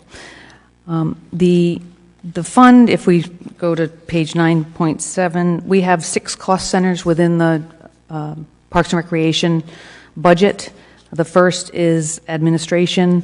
I won't get into too much detail because overall I would point out that personnel and benefits make up the entire or the bulk of the increase of this budget, which is higher than what has been noted with contracts, personnel contracts, but we are expecting some retirements which will require payout of vacation and retirement payments to staff. So we've incorporated that into this budget in preparation for that. So you will see that the Org 1014001, which is administration, sees about a 17% increase, 17.5% increase, and that you will see is due to the personnel and benefits line being increased. We also have our park maintenance budget, org, which is 4003, and that involves approximately a 3% increase, just below a 3% increase. That is our entire park maintenance division. They're responsible for maintaining all outdoor parks as well as the recreation facilities, the Guild, the rec center in terms of the grounds maintenance, as well as concession buildings, restrooms, the Main Street Comfort Station, any ancillary buildings on park property. We are pretty flatlined, again, on this budget with the exception of personnel and benefits. This budget also includes the town beach operation. And again, we are showing an increase, but the beach operation is a self-supporting budget, and we are once again projecting that we will be zero balance self-support on the day-to-day operation of the beach. So I do want to pause here just to alert the council to an issue that we're working through. As you know, I've proposed that we make beach passes available to the households where a volunteer firefighter lives. And we're very comfortable that we're going to be able to manage this, but we've never done it before, and therefore the implications are still unknown. We do rent out spaces in the parking lot, so if every volunteer firefighter in town goes to the beach on a Sunday afternoon in the summer, we're not going to have folks from Connecticut coming and giving us cash to park at the parking lot. There are issues that we've got to work through. We believe we can manage them, but we need to be aware of the fact when you do something new, you've got to watch for the creaking, and if it looks like the system's going to break, you have to adjust. I hope that not all of our firefighters are at the beach all at one time on a Sunday. That'd be a problem.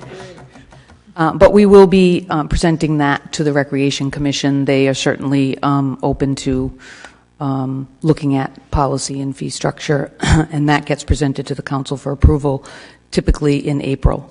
And the commission meets next week? Next Monday, yes, we'll be presenting the beach policy. So we'll get a recommendation and some guidance from them as well. I'm sorry, I skipped over the athletics program, which actually is Org 0005.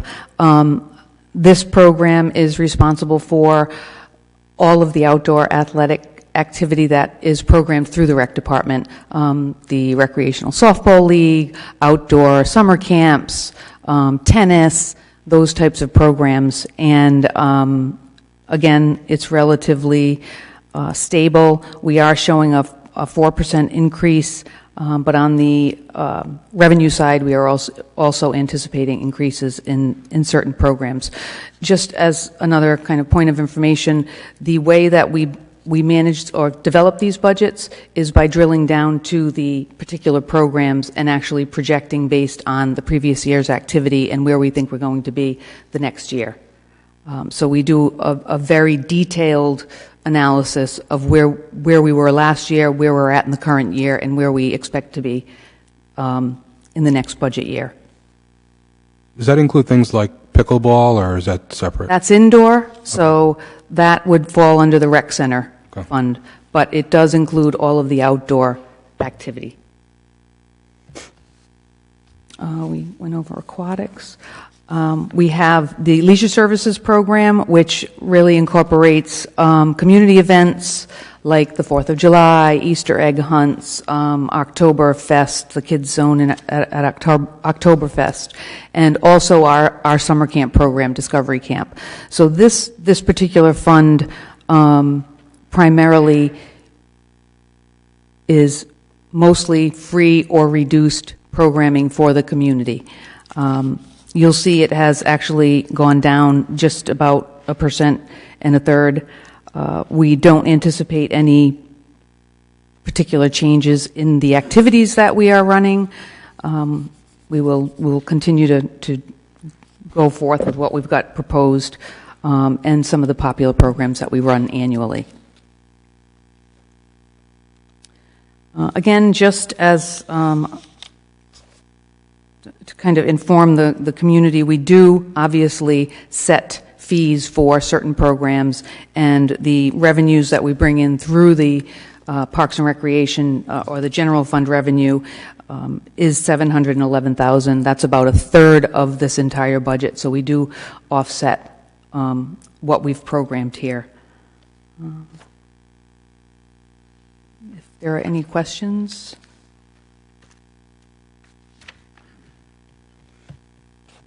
Do you want me to continue, or I think libraries is next, or we can call Sue up to do the senior program if that makes the most sense. Oh, actually, I can do the Peacedale office building. That's pretty. Okay. I'm sorry. Let's jump to the Peacedale office fund, and then we'll do the senior center, and then we're going to do libraries. So if you turn to tab 12-4, we can start there. The Peacedale office building is a self-sustaining operation in terms of the budget. We lease most of the building to commercial nonprofit agencies, some commercial businesses as well, and the remaining square footage of the building is used for recreational programming on the third floor, and also on the ground level we have a art/pottery studio. Between the lease agreements and the recreation revenue, that's what makes up the revenue to sustain this budget. We pull funds from the undesignated fund if we need to in terms of supporting capital enhancements of the building. Most recently, staff coordinated the repair of the roof. We do, if some of you may know, that the second floor or the third floor is, the second floor has half of it is the Museum of Primitive Art and Culture. And so we're very careful about making sure we maintain the building to the standards that will protect all of the artifacts that the museum presents. So we're anticipating that we'll maintain the 6 leases that we currently have. We would hope to be able to rent. We still have 2 small vacant office spaces that I would like to see us be able to rent down the line, and whether that is for a long-term lease or a shorter-term arrangement, we will continue to look at finding tenants for those two spaces in the office building, and we will continue to dedicate staff and resources through this fund to maintain the building. Do you advertise those spaces for lease, or is it word of mouth? Generally, we have gotten tenants through word of mouth. We have posted on social media in the past to attract people to lease those spaces. We've had inquiries. They just haven't worked out. But we certainly would like to promote 2 small office spaces that have, meet the basic office requirements. There's a phone connections, and certainly they can connect computers and do basic work. There's shared restrooms, but we haven't yet to get somebody on the hook that would be interested for a 3 to 5 year lease.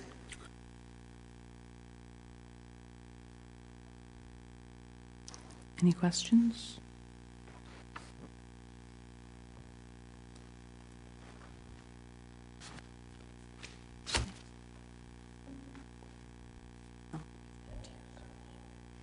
Susan Damasi, Director of Senior Services. Let's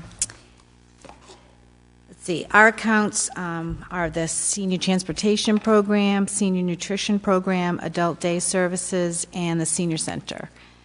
Our transportation program is still hugely popular. It's basically no significant changes to that program except for contractual obligations with salary and benefits. This is tab 13/1. Our senior nutrition program, the biggest things that are going on with that is the nature of senior nutrition is changing. The age of the person coming is much older now, not really being filled in by some of the younger seniors. So we are taking that into consideration in the future of possibly offering different options. We've included some dine-out clubs, some on the weekends, also at lunch. They go out to restaurants. We've been doing some incentive things at mealtime just to make it more fun and updated. Our biggest change is that Narragansett has introduced, but has not yet started, a senior nutrition program at its community center.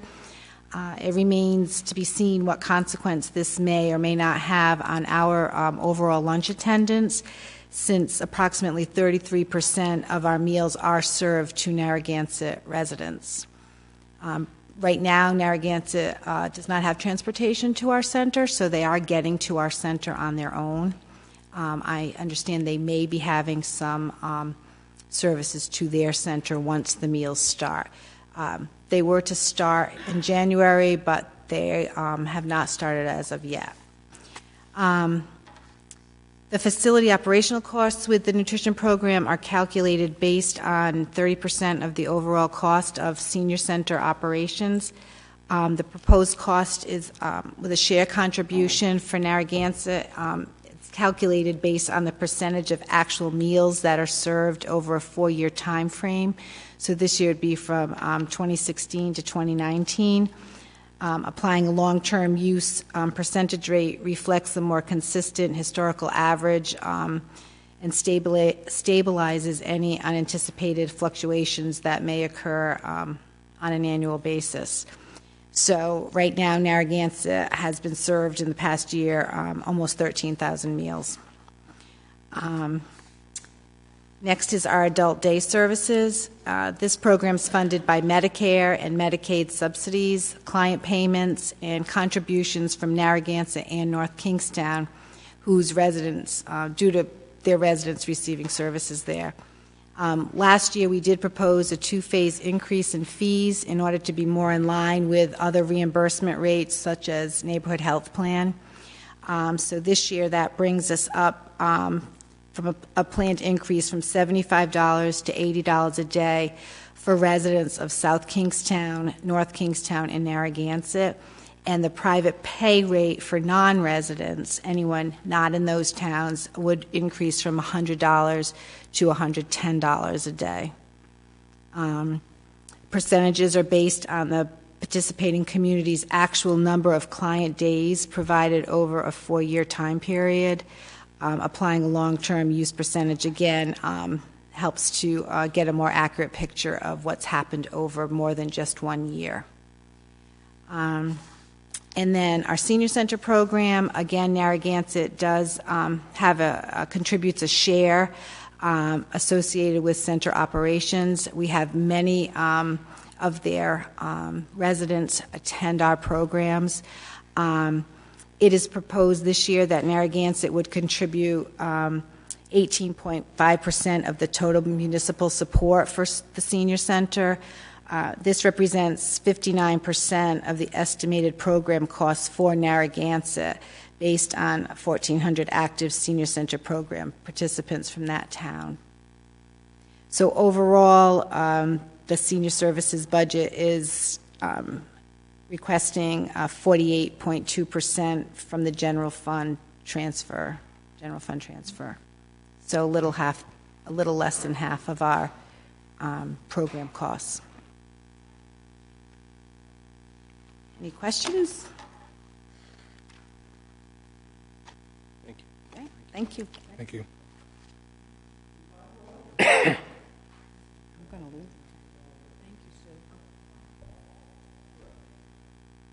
Okay, we might as well just do the Guild account now, since I'm still up here.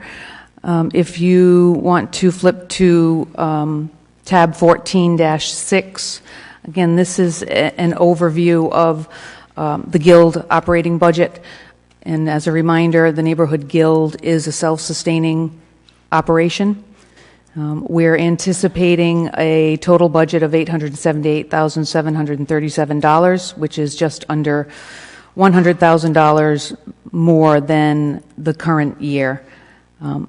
We have also, because our staffing, you'll see that we have a 5.5% FTEs applied to the Neighborhood Guild. Much of the recreation staff is split 50-50 between the Guild Fund and the Parks and Recreation General Fund, based on what their roles are and what their jobs are. So you'll see we have 5.5 FTEs. Again, this one is also down 0.1 for the same, not the same reason, because we've moved our athletic supervisor, who at one point was allocated 10% to this fund, to the rec center fund, which is where he is located now. So that's an adjustment to that particular position. But overall, the Guild is self-sustaining.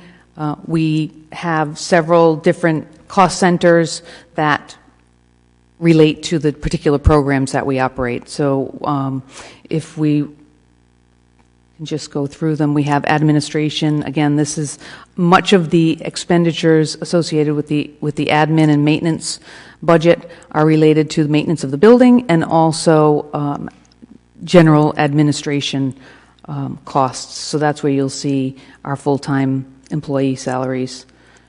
Then when we get into the program cost centers, we have our front desk, which is a $29,000 budget that funds the part-time front desk people, essentially, with some a small amount applied to general supplies. We're not seeing a huge change to the front desk. We do get offset revenues for that, for the use of our fitness room and some of the drop-in programs like Toddler Time and the use of the Guild gym. Our Guild Seniors program is really our day trip program. Again, that's fully self-sustaining. We only spend what we take in terms of coordinating with the trip agency. We have the youth program, Guild Youth Programs budget as well. This is our day out-of-school day camps for February vacation, April vacation, days off here and there from school, and then also general youth programs that might take place at the Guild, like some of our preschool programs that we have on Saturday mornings or throughout vacation time. Again, this is also self-sustaining. The music program, hugely popular. It's been decades in place. The Knapp School of Music continues to grow. It's growing again this year, and we anticipate next year as well. And then adult programming is general programming at the Guild, like furniture refinishing, other classes, knitting, creative writing, those types of programs. And then finally our arts program, which is some of it is located at the Peacedale office building, but there are significant pieces of it located at the Guild, painting, other art type of programming. And so essentially the budget is covered through program revenues and trust revenues, the Guild Trust Fund interest that is applied, and we do have a 10% increase proposed for that particular revenue source because of the increase in our anticipated personnel expenditures. Again, we have that retirement account that we're going to see needing a payout, and that's applied to a couple of positions that fall half within this budget. But otherwise, unless you have any questions. And finally, tab 15 is the Community Recreation Center. And if we go to page 15.4, you will see an overview of the rec center budget. We're looking at a $539,000, almost a $540,000 budget. The rec center obviously runs a multitude of programs, both scheduled and drop-in, primarily athletic, although we do also have building rentals where we rent out the activity rooms and the court space when we're not using them for public programming. The revenue sources to offset this is the general fund, a tax transfer, as well as rental revenue and athletic program revenue. And if I can, well, my notes here. I'll give you a little detail. So we anticipate that our rental income will increase by $4,400 next year. So we are seeing or anticipating a almost 16% increase in the rental income. Our athletic program revenue is anticipated to increase by 2.7%. And we are seeking a 7.4% increase in the general fund transfer for operation of the rec center. If there are any questions? Do you have usage numbers on the rec center? Yes, we do. There should be usage numbers in the narrative. Let me just pull up what we have.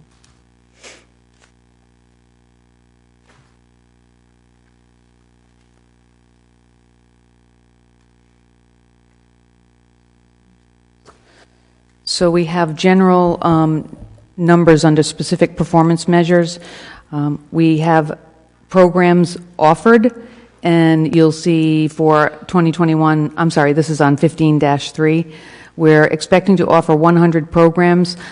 Bear in mind that does not include any of the drop-in activity like pickleball or drop-in basketball. These are pre-scheduled programs like classes that take place or the rec basketball. We aim to be able to actually run 80% of the programs that are planned. That's kind of a national standard in terms of planning programs and actually executing them. Some programs we have to cancel if there's not enough interest. And then estimated facility attendance, which, if you'll note, the asterisk reflects programs, special events, open gym, drop-in, fitness room, and the walking track, is for this year projected at 58,000. Next year anticipating 60,000. And then we have facility reservations, which are either rentals or community organizations that are not renting but utilizing the facility, anticipating 4,200 separate reservations for rooms and or the court, the basketball court use.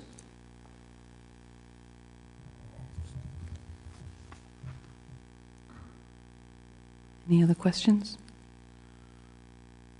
Thank you. Thank you. Thank you.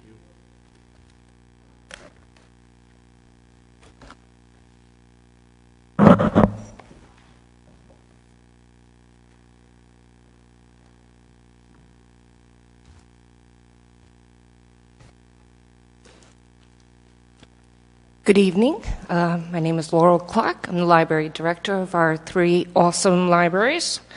So I am going to echo what a lot of my colleagues said. We have a flat budget. It shows a decrease only because we lost 1.2 employees. We didn't lose them. They've just been relocated to the new facilities department. So of our budget, 80.79% is salaries. Of the remaining operating, which is $254,740, a little over 40% of that goes to materials. And then we have, the maintenance of the building at $19,000, which is very important, and our ILS system, which is 59 glasses will help, $59,609. And that puts us with our consortium, which is over 50 public libraries in Rhode Island that we share materials with. Keep in mind that we're not just books in a building. We also now offer remote services, digital downloads, databases. What are remote services? I'm sorry. Oh, you could download ebooks, audiobooks. Okay. You could go on Ask RI, which is a whole bunch of different databases from medical to how to fix your car to biography, informational, research-based scholarly articles, that type of thing. So you could get to there right from our website, right from our splash page. What is the page?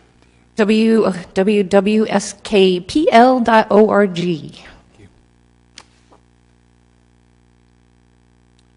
Any other questions? Short and sweet. Thank you. Thank you.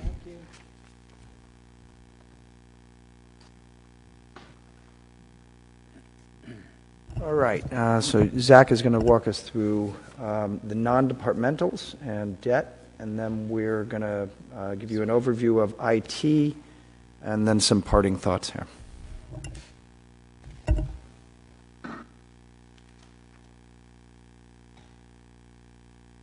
We can do that now. One note, a question was asked of the town clerk. She didn't actually prepare this budget. Her predecessor had. She was looking through it because she had this nagging feeling that a special referendum might have been budgeted for. She's found that there is a $10,000 allotment. Thank you.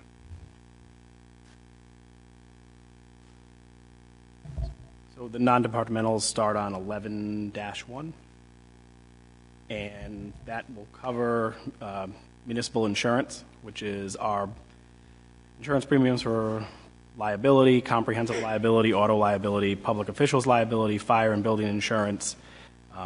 This is all, we work with the interlocal trust. We've been a member since, I believe, 1988. And being part of that pool, we are able to take advantage of cost savings in terms of the premiums, because we are charged based on our own claims history. we have increased that account slightly just because it's unknown what the claims history will be, so we increased it roughly 5%. Zach, can I ask you just to bring that? Sure. Sorry about that. Next is unemployment insurance. Again, we appropriate funds for that. We kept it level funded at $12,500. We don't typically experience a ton of turnover in the town. Therefore, we haven't budgeted, and history has shown that we don't have to have a high allocation for these benefits. Workers' compensation insurance has increased significantly, and that has been working with the trust over the last couple of years. They have come in during their audits and required us to reclassify certain positions based on their standards. As a result, it did increase our benefit. We were slightly underfunded in the 2019 year, which is why we projected 2020 to be a little higher and 2021.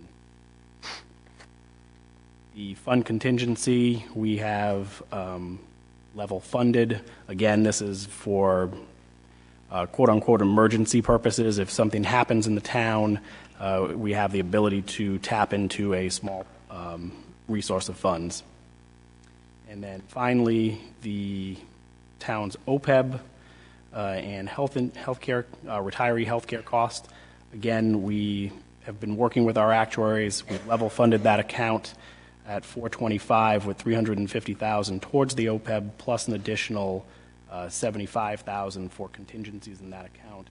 Due to market, I will make a note, at the end of 6/30/19, our OPEB trust exceeded 80%. Most of that was driven by the gains in the market and the claims history that we're seeing. But we're cautiously optimistic that we can keep this level funded because of those gains and still remain at 80%. But I will be talking closely with the actuaries as we get closer to the actual valuation at the end of 2020. Well, can you remind us what the benchmark is, where we want to be and where other communities are? So you want to be 80% is deemed healthy. I have the numbers in front of me but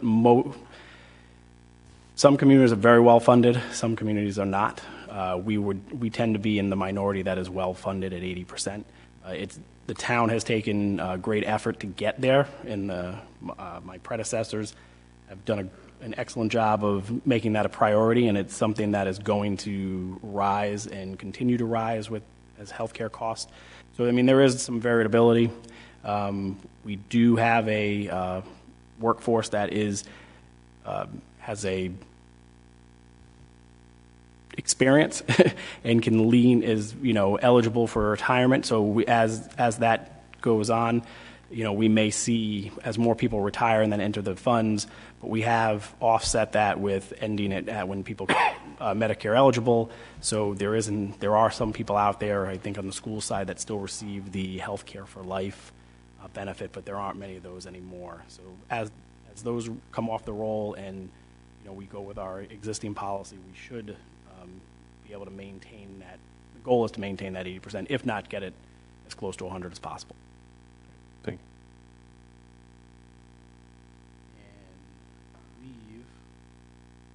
you. And the other piece would be the human service agencies on the outside, which we've covered. That should cover tab 11.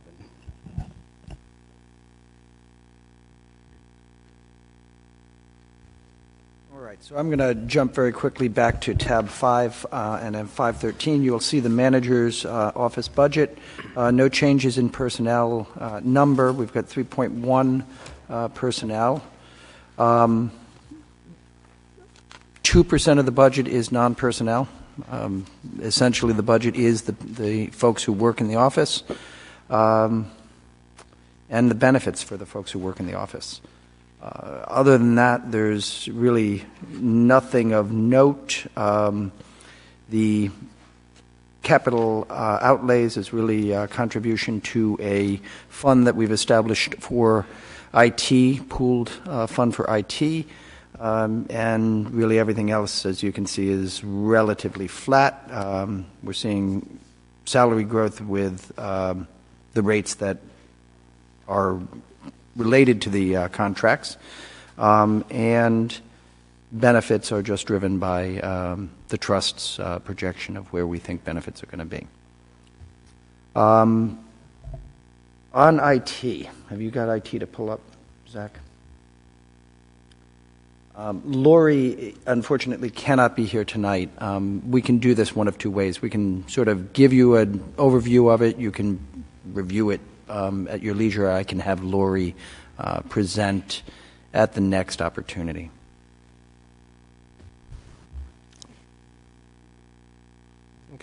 If we can go through it. We can take an overview tonight. So, I mean, a very... What tab is it, please? 6-7. Thank you.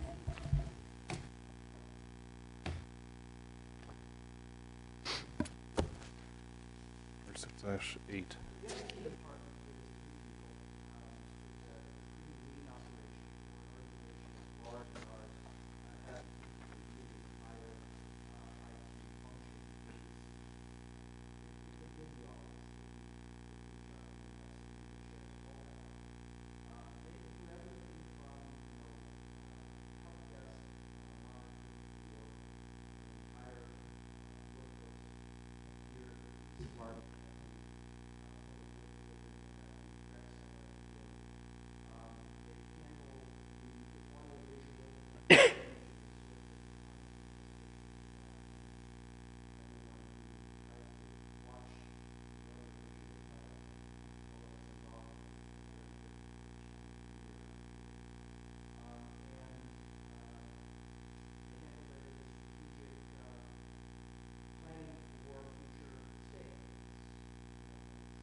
Rob, who's the third person? Look at that. My talk about the AV frustrations. I had my microphone off.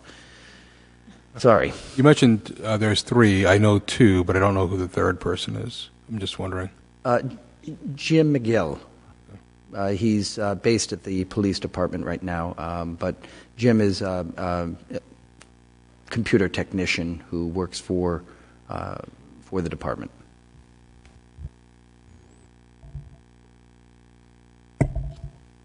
So Lori's budget for IT mainly is outside of salaries and benefits. It was relatively flat. The biggest thing for her is her department is where we keep all the licenses for the software that we run, and that is all contractually driven.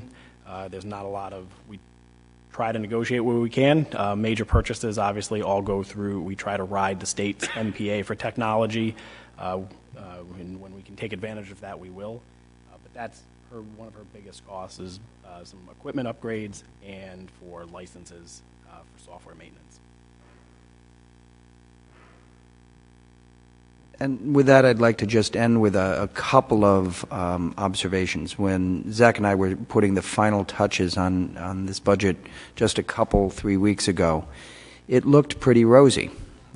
We were looking at good revenue coming in from the state on the municipal side. We were looking at increased revenue locally because of changes in the EMS third-party billing program. We were looking at a healthy national and local state economy. We were looking at really just a very positive scenario. We were looking at recommending debt for municipal infrastructure purchases or investments. We were looking at some debt associated with the school facilities program, but we were looking at rates that were really very favorable. 2 weeks later, the world is a different place, and you know, it is not something that we can ignore. What we're looking at with the recent volatility of the markets may or may not resolve quickly. It will have already caused impact for residents in the community. It may have more enduring impacts on residents in the community. And the coronavirus threat is looking like it is not going to be a short 2-week sort of event. It does look like we are looking at an extended impact on, if not the local economy, the national economy, which of course has ripples into the households here in South Kingstown. I feel obliged to share that because had we been in this environment 3 or 4 weeks ago, we would not necessarily have presented the budget we did. I stand behind the analysis that went into the budget produced 3 or 4 weeks ago. I think it's the right analysis for the facts we had before us, but we were not contemplating a long-term shock to the economic system of the country, the region, the state, and potentially the town. On that happy note,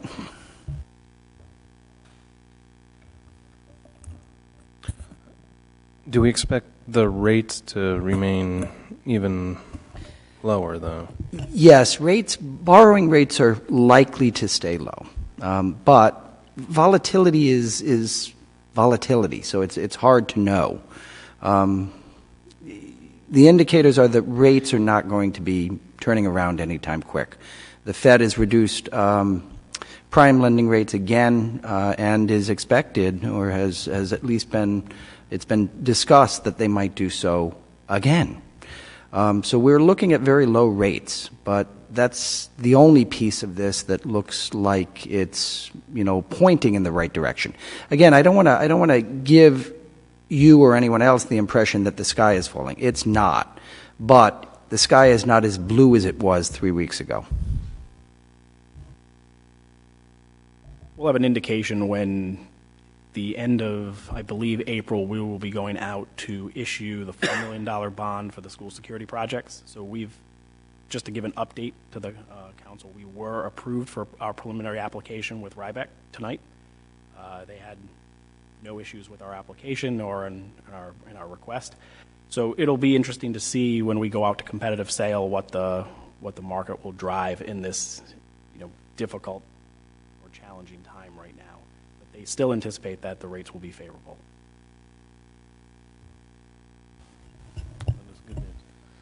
Any questions on the overall budget from up here?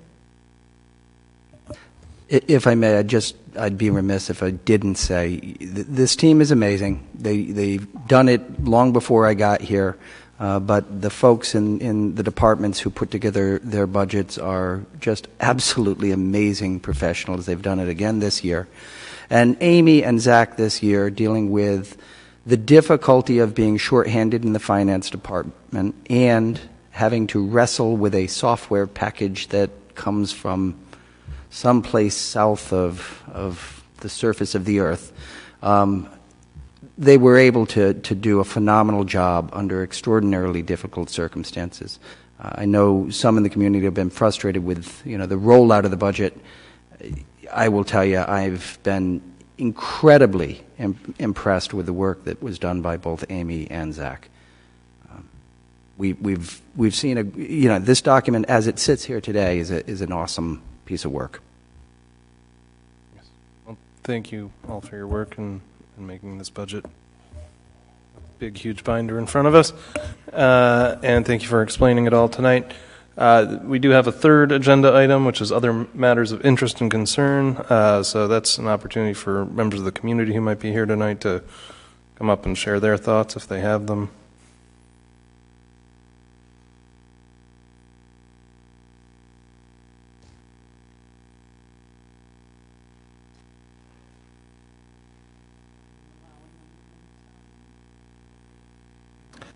I would just ask people, it's past 9 o'clock, if you could be respectful of people's time.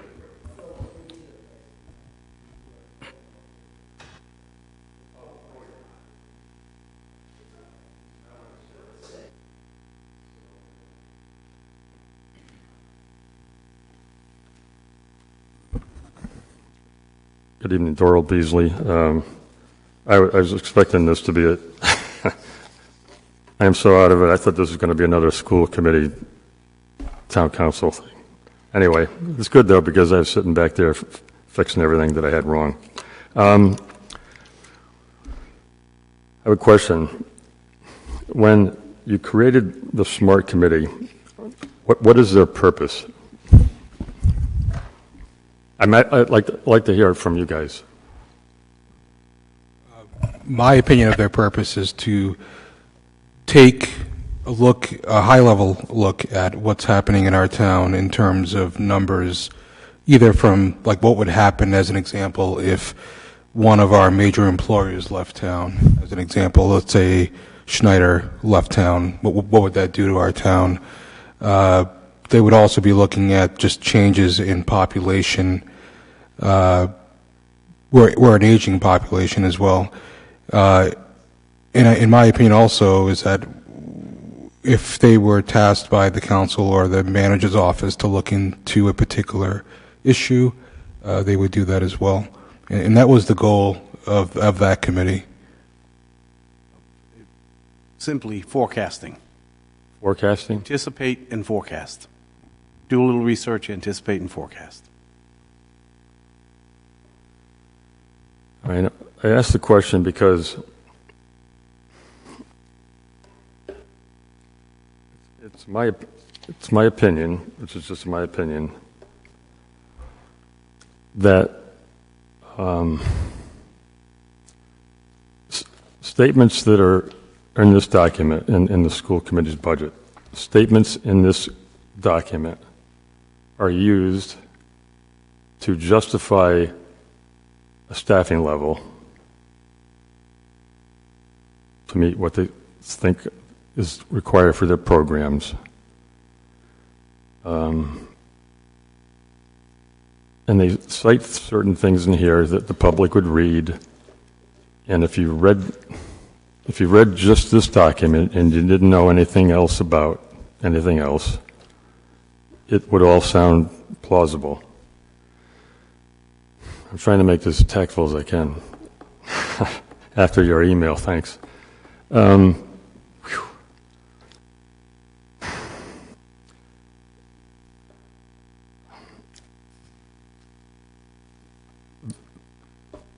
The data that is produced by RIDE every year, you can go on their website and get an incredible amount of information about the RICAS test scores, about school rating, about demographics of your community, and on and on and on, right? So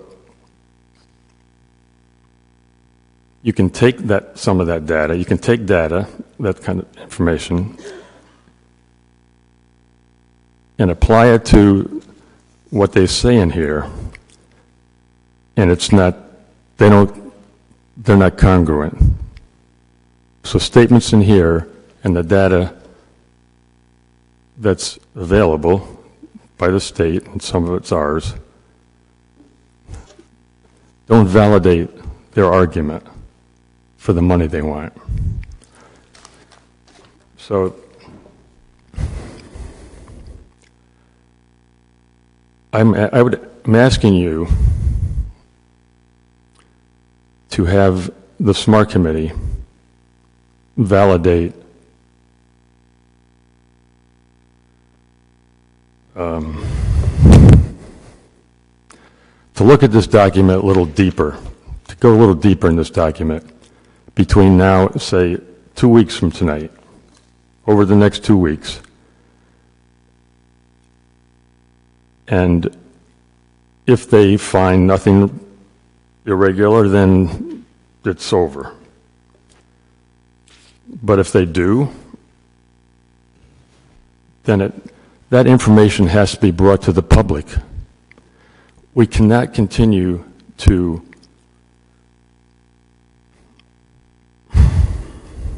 we can't continue down the path we're going right now. It's a no-win situation. I know the $85 million for the schools, right? That's a lot of money, absolutely.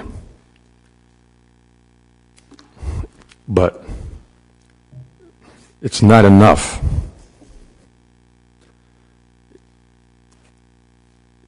If we go with the plan we have right now, this is my thought, this is my opinion. If we go with the plan we have right now and do like a 50, build some portion of a new school at Curtis Corner and renovate the rest. 30 years from now, when people look at that, what we did here,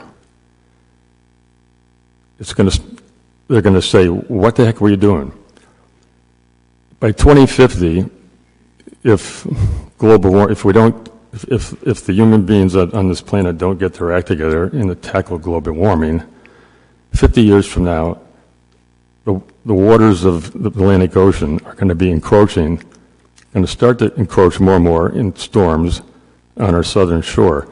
When those properties, the value of those properties decreases, it's going to significantly affect what this town can do. And if a new high school would cost about $115 million. But in my estimation, that is what we should be doing. Now, how do we do it? We do it by getting the cost in the school district under control. And that's why you need to do a deep dive in this document. Because in 2050, the people who live in this town, if they have to build a new high school, it would be about $400 million. And they're going to look back at us and say, why do that?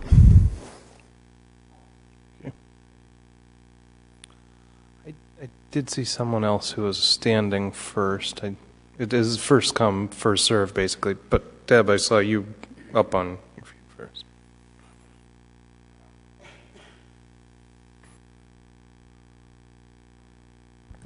You're so tall, Gerald.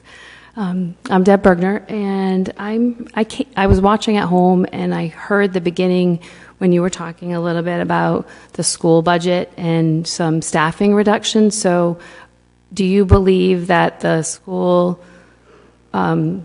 committee has reduced their staffing? Is that one of the reasons why you're happy with the ask, or you feel like you're comfortable with the ask? I guess my question, do you believe that the school committee reduced their staff from last year to this year? Because that's what I heard on the TV, that there was a department head and, there's staff cuts, and so it was affecting morale. So you think that happened? Yeah, I think their staff went from about 470 something to 440 something. About 35 positions were cut. And they're planning on... So it's interesting. So I did an APRA request because I had heard that same thing, that they cut 35 to 40 positions, and it was drastic. So I did do an APRA request. Sorry a sec, I typed it out so I could read it to you. 1 second, I apologize. So in the request for public records, the FTE count for classroom teachers, therapists, school nurse teachers, guidance, psychologists, and deans of students all fall under NEASC. And that number for 2018-2019 was 292.1.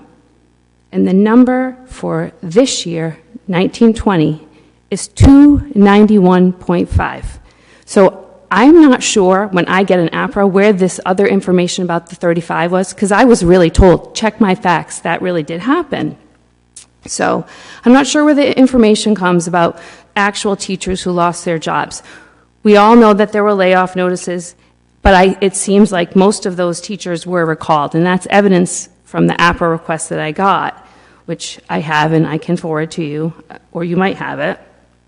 And finally, in fact, all staff cuts from last year to this year, we have lost less than 10 employees at the school. In fact, I have this little document, I think it's 4. It's hard to see, and I'm not old enough and I need glasses. But I think the misperception that there's 35 less staff at the school didn't come through in the APRA that I got this week. So I just want to point that out to you. And I sat for the last couple of hours and I've listened, and many department heads here use the words level funding, minimal increase in their budgets. So I came up here to sort of equalize those comments that the school, there wasn't a drastic cut, 7%, whatever people were throwing around. The APRA that I have doesn't show that. So I just want to put that out there because that was what brought me here in person, because I heard that and it directly contradicts the APRA that I have. And I also appreciate all the department heads who are trying to level fund themselves and make do. And finally, I work at the University of Rhode Island. I'm sure you've heard that we've canceled classes for next week, and we're encouraging the students to stay home. And thinking about the impact on our daily lives, people won't be shopping at Stop and Shop. The grocery stores will be less. The restaurants will be less. There will be, even if we don't feel the effects of the disease, we will feel the effects of not having them around and not spending in our stores and using those things. So I find it interesting that this all changed in 2 weeks, but I want us to be very mindful about what's ahead, because I'm assuming that they're not coming back. So what do they contribute beyond the Emporium? Not just those stores that will struggle. All the stores in Narragansett and South Kingstown. Keep that in mind as you move forward. Thanks.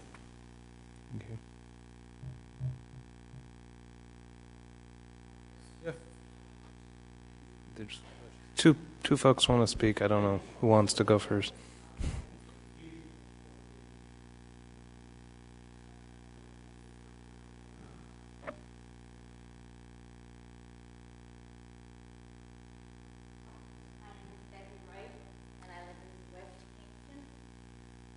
And I would like to talk about the animal shelter budget, which I fully expected to be discussed today, but it wasn't. Becky, could you repeat your name into the microphone so that folks at home could hear it? My name is Becky Wright, and I'm from West Kingston. I'm here today regarding the animal shelter budget because I know that action speaks volumes, but words do matter. What I found in the budget and in the justification for the budget is that there's a vital discrepancy between the justification of the huge budget change in Budget Message 2.3 and the description of the shelter's operation as seen from the boots on the ground. Additionally, there appears to be a distinct disconnect between the objectives and the money that is budgeted through individual line items in public safety, 7-11 and 12. I'll be more specific. The largest increase in the shelter budget will add about $100,000 per year. And we're talking about Corona, we're talking about live animals that need care every single day. For a superintendent, you don't have to answer this now, but what is the job description of this person? What is the real purpose of this administrator? Is this another job? Is this another link in the chain of command that stalls progress, program implementation, and direct care of animals and action for the community? For decades, the shelter has been light years. This shelter in this community has been light years ahead of its peers in all aspects of animal care and data collection. In fact, I did many grants to the Rhode Island Foundation that were awarded to other shelters. And one of the places they made me look at was our municipal shelter, along with 2 others. The justification for the superintendent alludes to the leadership in a time of increasing standards in care and modernizing record keeping. It also implies that volunteers have led the charge there in animal care. If that is true, then why has the town so arbitrarily and capriciously dismantled the volunteer program at the shelter? Let me go on about that. The volunteers, along with several other community programs, are the result of strong, stable leadership at the shelter, nurtured and built by the manager and the assistant managers over decades. For almost a year, no volunteers have been allowed at the shelter, despite a new volunteer handbook and forms being written, updated, including a bulletproof waiver. For almost a year, enrichment, walking, and socialization of the animals has been nearly absent. Research shows that animals need these activities to be adoptable. Not having experienced and skilled volunteers is a terrible disservice to the animals and the community. I ask that the town council step in to reinstate the essential volunteer program right away. Currently, the shelter staff consists of a manager, assistant manager, and 1 very, very part-time kennel employee. The manager is no longer authorized to set schedules with the staff, set schedules with staff. I understand that there are issues with contractual negotiations with Council 94. As a contract negotiator for the state, I know that there are ways to get around this because staff can also contribute to maintaining their own schedules. But anyway, she's no longer authorized to make the schedules, advertise adoptable animals in Pet Finder and Facebook, or make simple improvements to the shelter.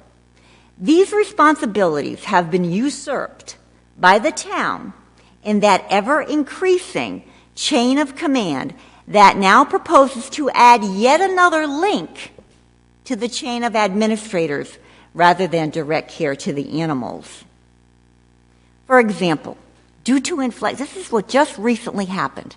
Due to inflexible schedule changes, again, because the town has stepped in to create all the rules, 3 part-time employees have left because of rigid scheduling implemented by the town. When an opening was posted, several experienced and qualified individuals that told me about this rescinded their applications for part-time staff positions because the posting said exactly which 2 days they had to work with no flexibility. The kids that work there, sometimes are in college, they're young mothers, they have needs to have a flexible schedule. It has worked for 30 years. I don't know what the problem is now for the past year or 2. Would have to look at that and what is it that has changed that's made this not work. Almost done. Care of animals is unpredictable. There are emergencies, big and small, on a daily basis. Working with the public in a thriving community center, such as the animal shelter, has always been and can also have unexpected and urgent needs to meet. The shelter needs reasonable scheduling and adequate shelter staff, and not another link in the chain of command. The other thing, very quickly, is a disconnect between the goals and the budget, and that's where I say words still do matter to me. The goals and objectives 7-12 are not connected or supported to the budget line items. How can community outreach and education occur, which are the goals and objectives, without small budget amounts for travel and professional development? Completely zeroed out. These line items are zeroed out, yet the budget authors claim that community outreach and education, as well as professional development for staff, is essential to improve over last year's budget. 21st century animal care includes new standards of care and enrichment that would be wholeheartedly embraced by the staff. A windfall of animal advocacy laws enacted in 2018 and 2019 legislative session put the Rhode Island general laws on the side of animal advocacy. There are simple yet comprehensive solutions that a $1,000 per year administrator will not help address. I hope that this budget is improved to meet the needs of the shelter, our lost and homeless animals, and the community that depends on shelter programs for awareness and help. I thank you all for letting me talk, and I'd like to, if that's possible, can I leave a copy of this? I would give it to the clerk. The clerk, please.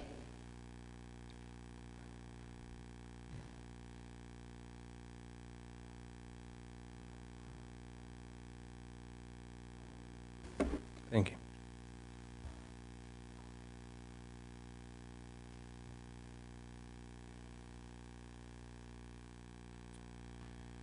I'm Kevin Sullivan, and I will try and keep it very short tonight. So I wasn't going to mention this, but the previous very eloquent speaker asked the question, how can the budget, or why doesn't the budget tie to goals that are in the budget messages and stuff? And I noticed a lot of that.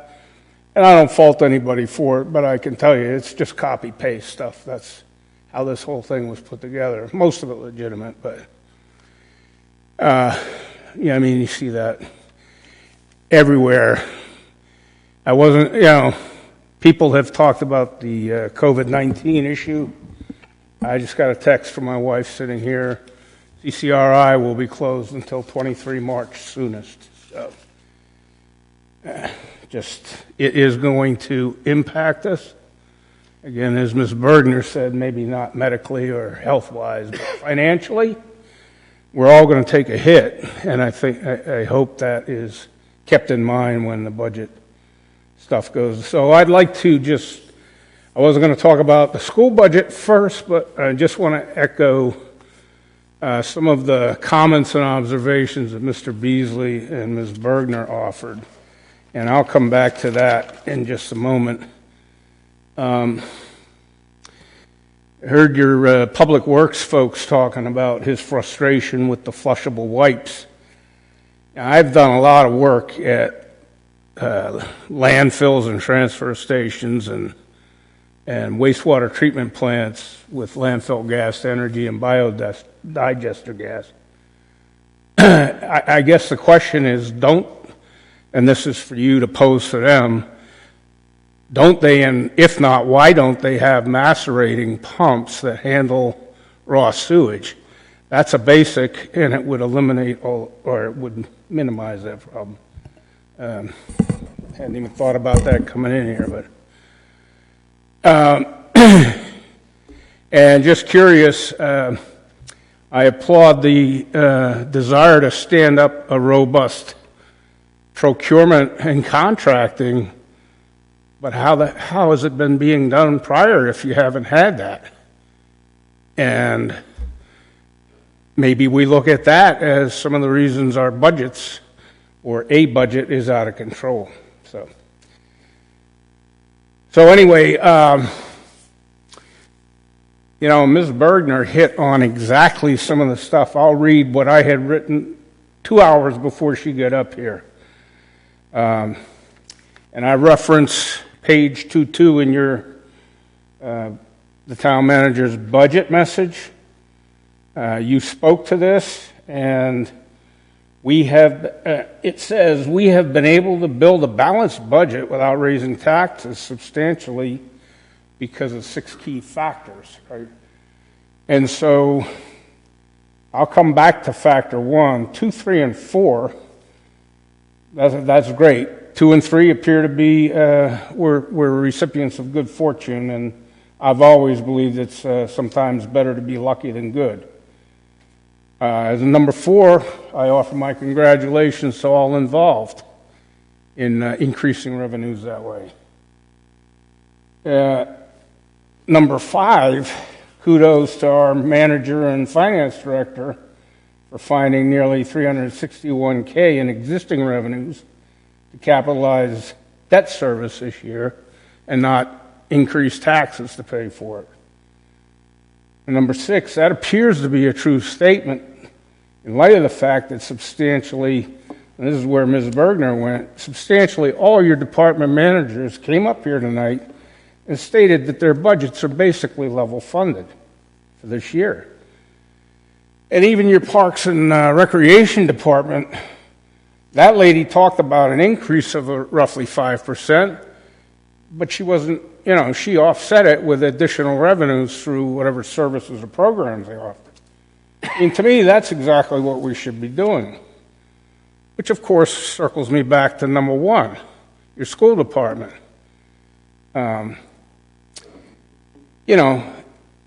Why can't this committee, or why don't you, I suggest, force the same type of cost-cutting and cost-effectiveness onto your school committee as the rest of these town departments do?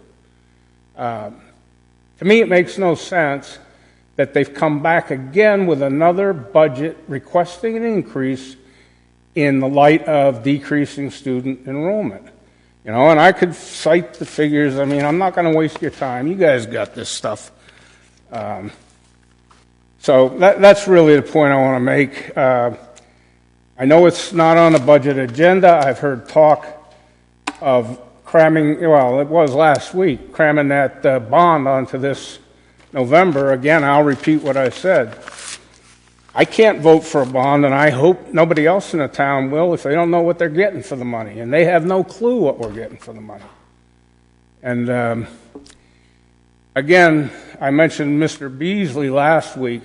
I would say I've made the exact same observation about that school budget document. I think it needs a good hard look. I don't think there's anything egregious in there. I just think it's representative of the quality of the work that comes out of it. And I don't think you want private citizens like me and him doing that deep dive. So if you have a, whatever you called it, a smart committee out there, I'd saddle them up. That would be my suggestion. Thank you for your time. Thank you. Thank you.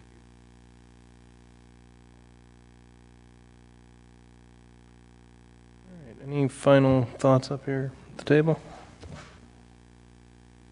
All right. Seeing none, then I'll... Oh.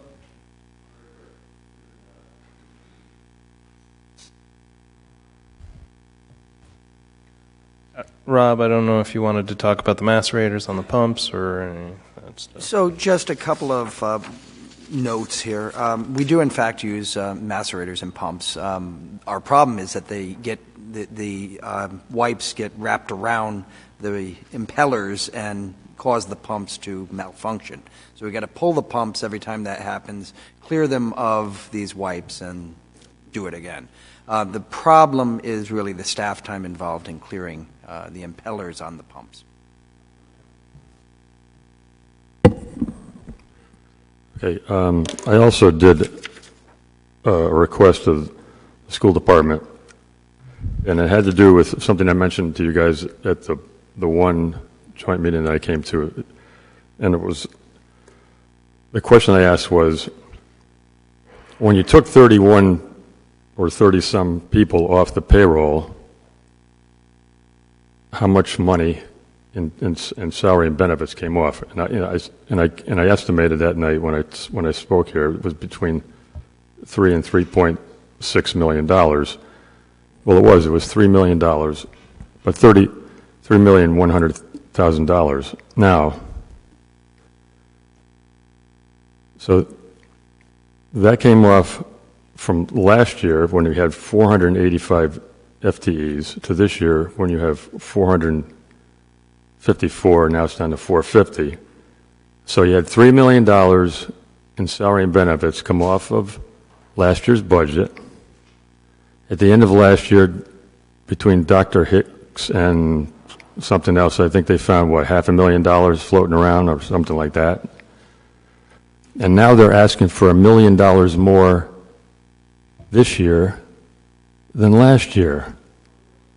That makes 0 sense. You can't subtract $3 million off of your budget and ask for $1 million more, so that's $4 million. It's because the way they've structured their budgets is incorrect. When you take all those FTEs off, you have to reset. You need to reset your salary and benefits lines on your budget to the new reality. Then you apply then to those new numbers. When you take off the $3 million worth of salary and benefits, like 70% salary, 30% benefits, that's where it's been in this town for years. When you take those numbers off last year's, then you apply the increases from your contracts, the existing contracts this year that were all about 2%, and over the last 10 years, the average increase in the school district for benefits has been 4% a year. So if you take your 2% salary increases and your 4% benefits, and you add it to last year's thing, you don't come anywhere near the money that they're asking for.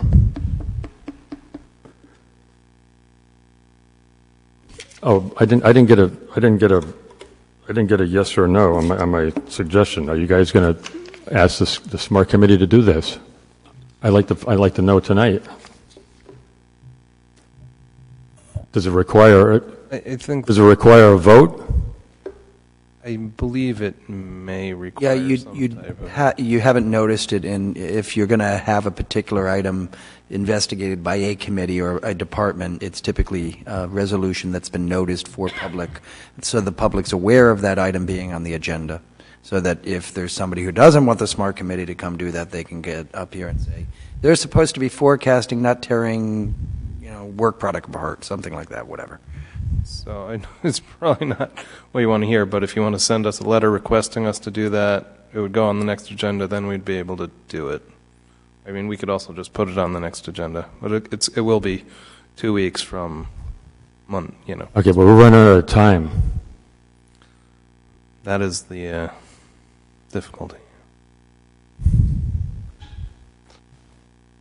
If it's helpful, I can let the council and Mr. Beasley know that this is one of the items of discussion, not the budget per se, but budgeting is one of the items that is likely to come up at the next meeting anyway, the next meeting of the Statistical Modeling Committee anyway.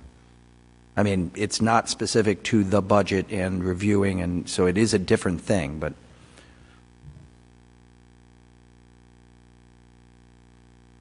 the thing that set me off was when I read in the paper after the December 10th school committee meeting. That's the meeting where the superintendent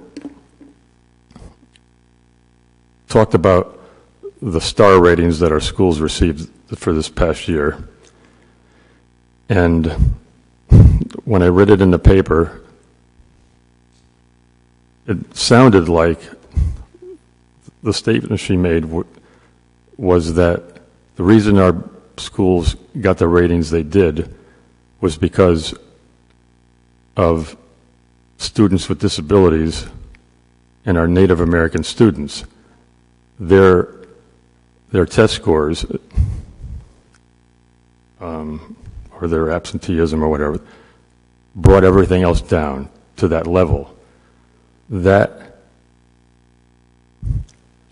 I know, I've talked to Ms. Savastano probably 6 hours now on long meetings together. That's not who this person is. Our superintendent is not a person that would do that unless she was directed to do that. Do you hear what I'm saying? Because the real reason that our schools didn't get higher ratings is nothing whatsoever to do with those two groups. It's got to do with the lousy test scores our kids are getting. And whose responsibility is it for that? The people they want to pay.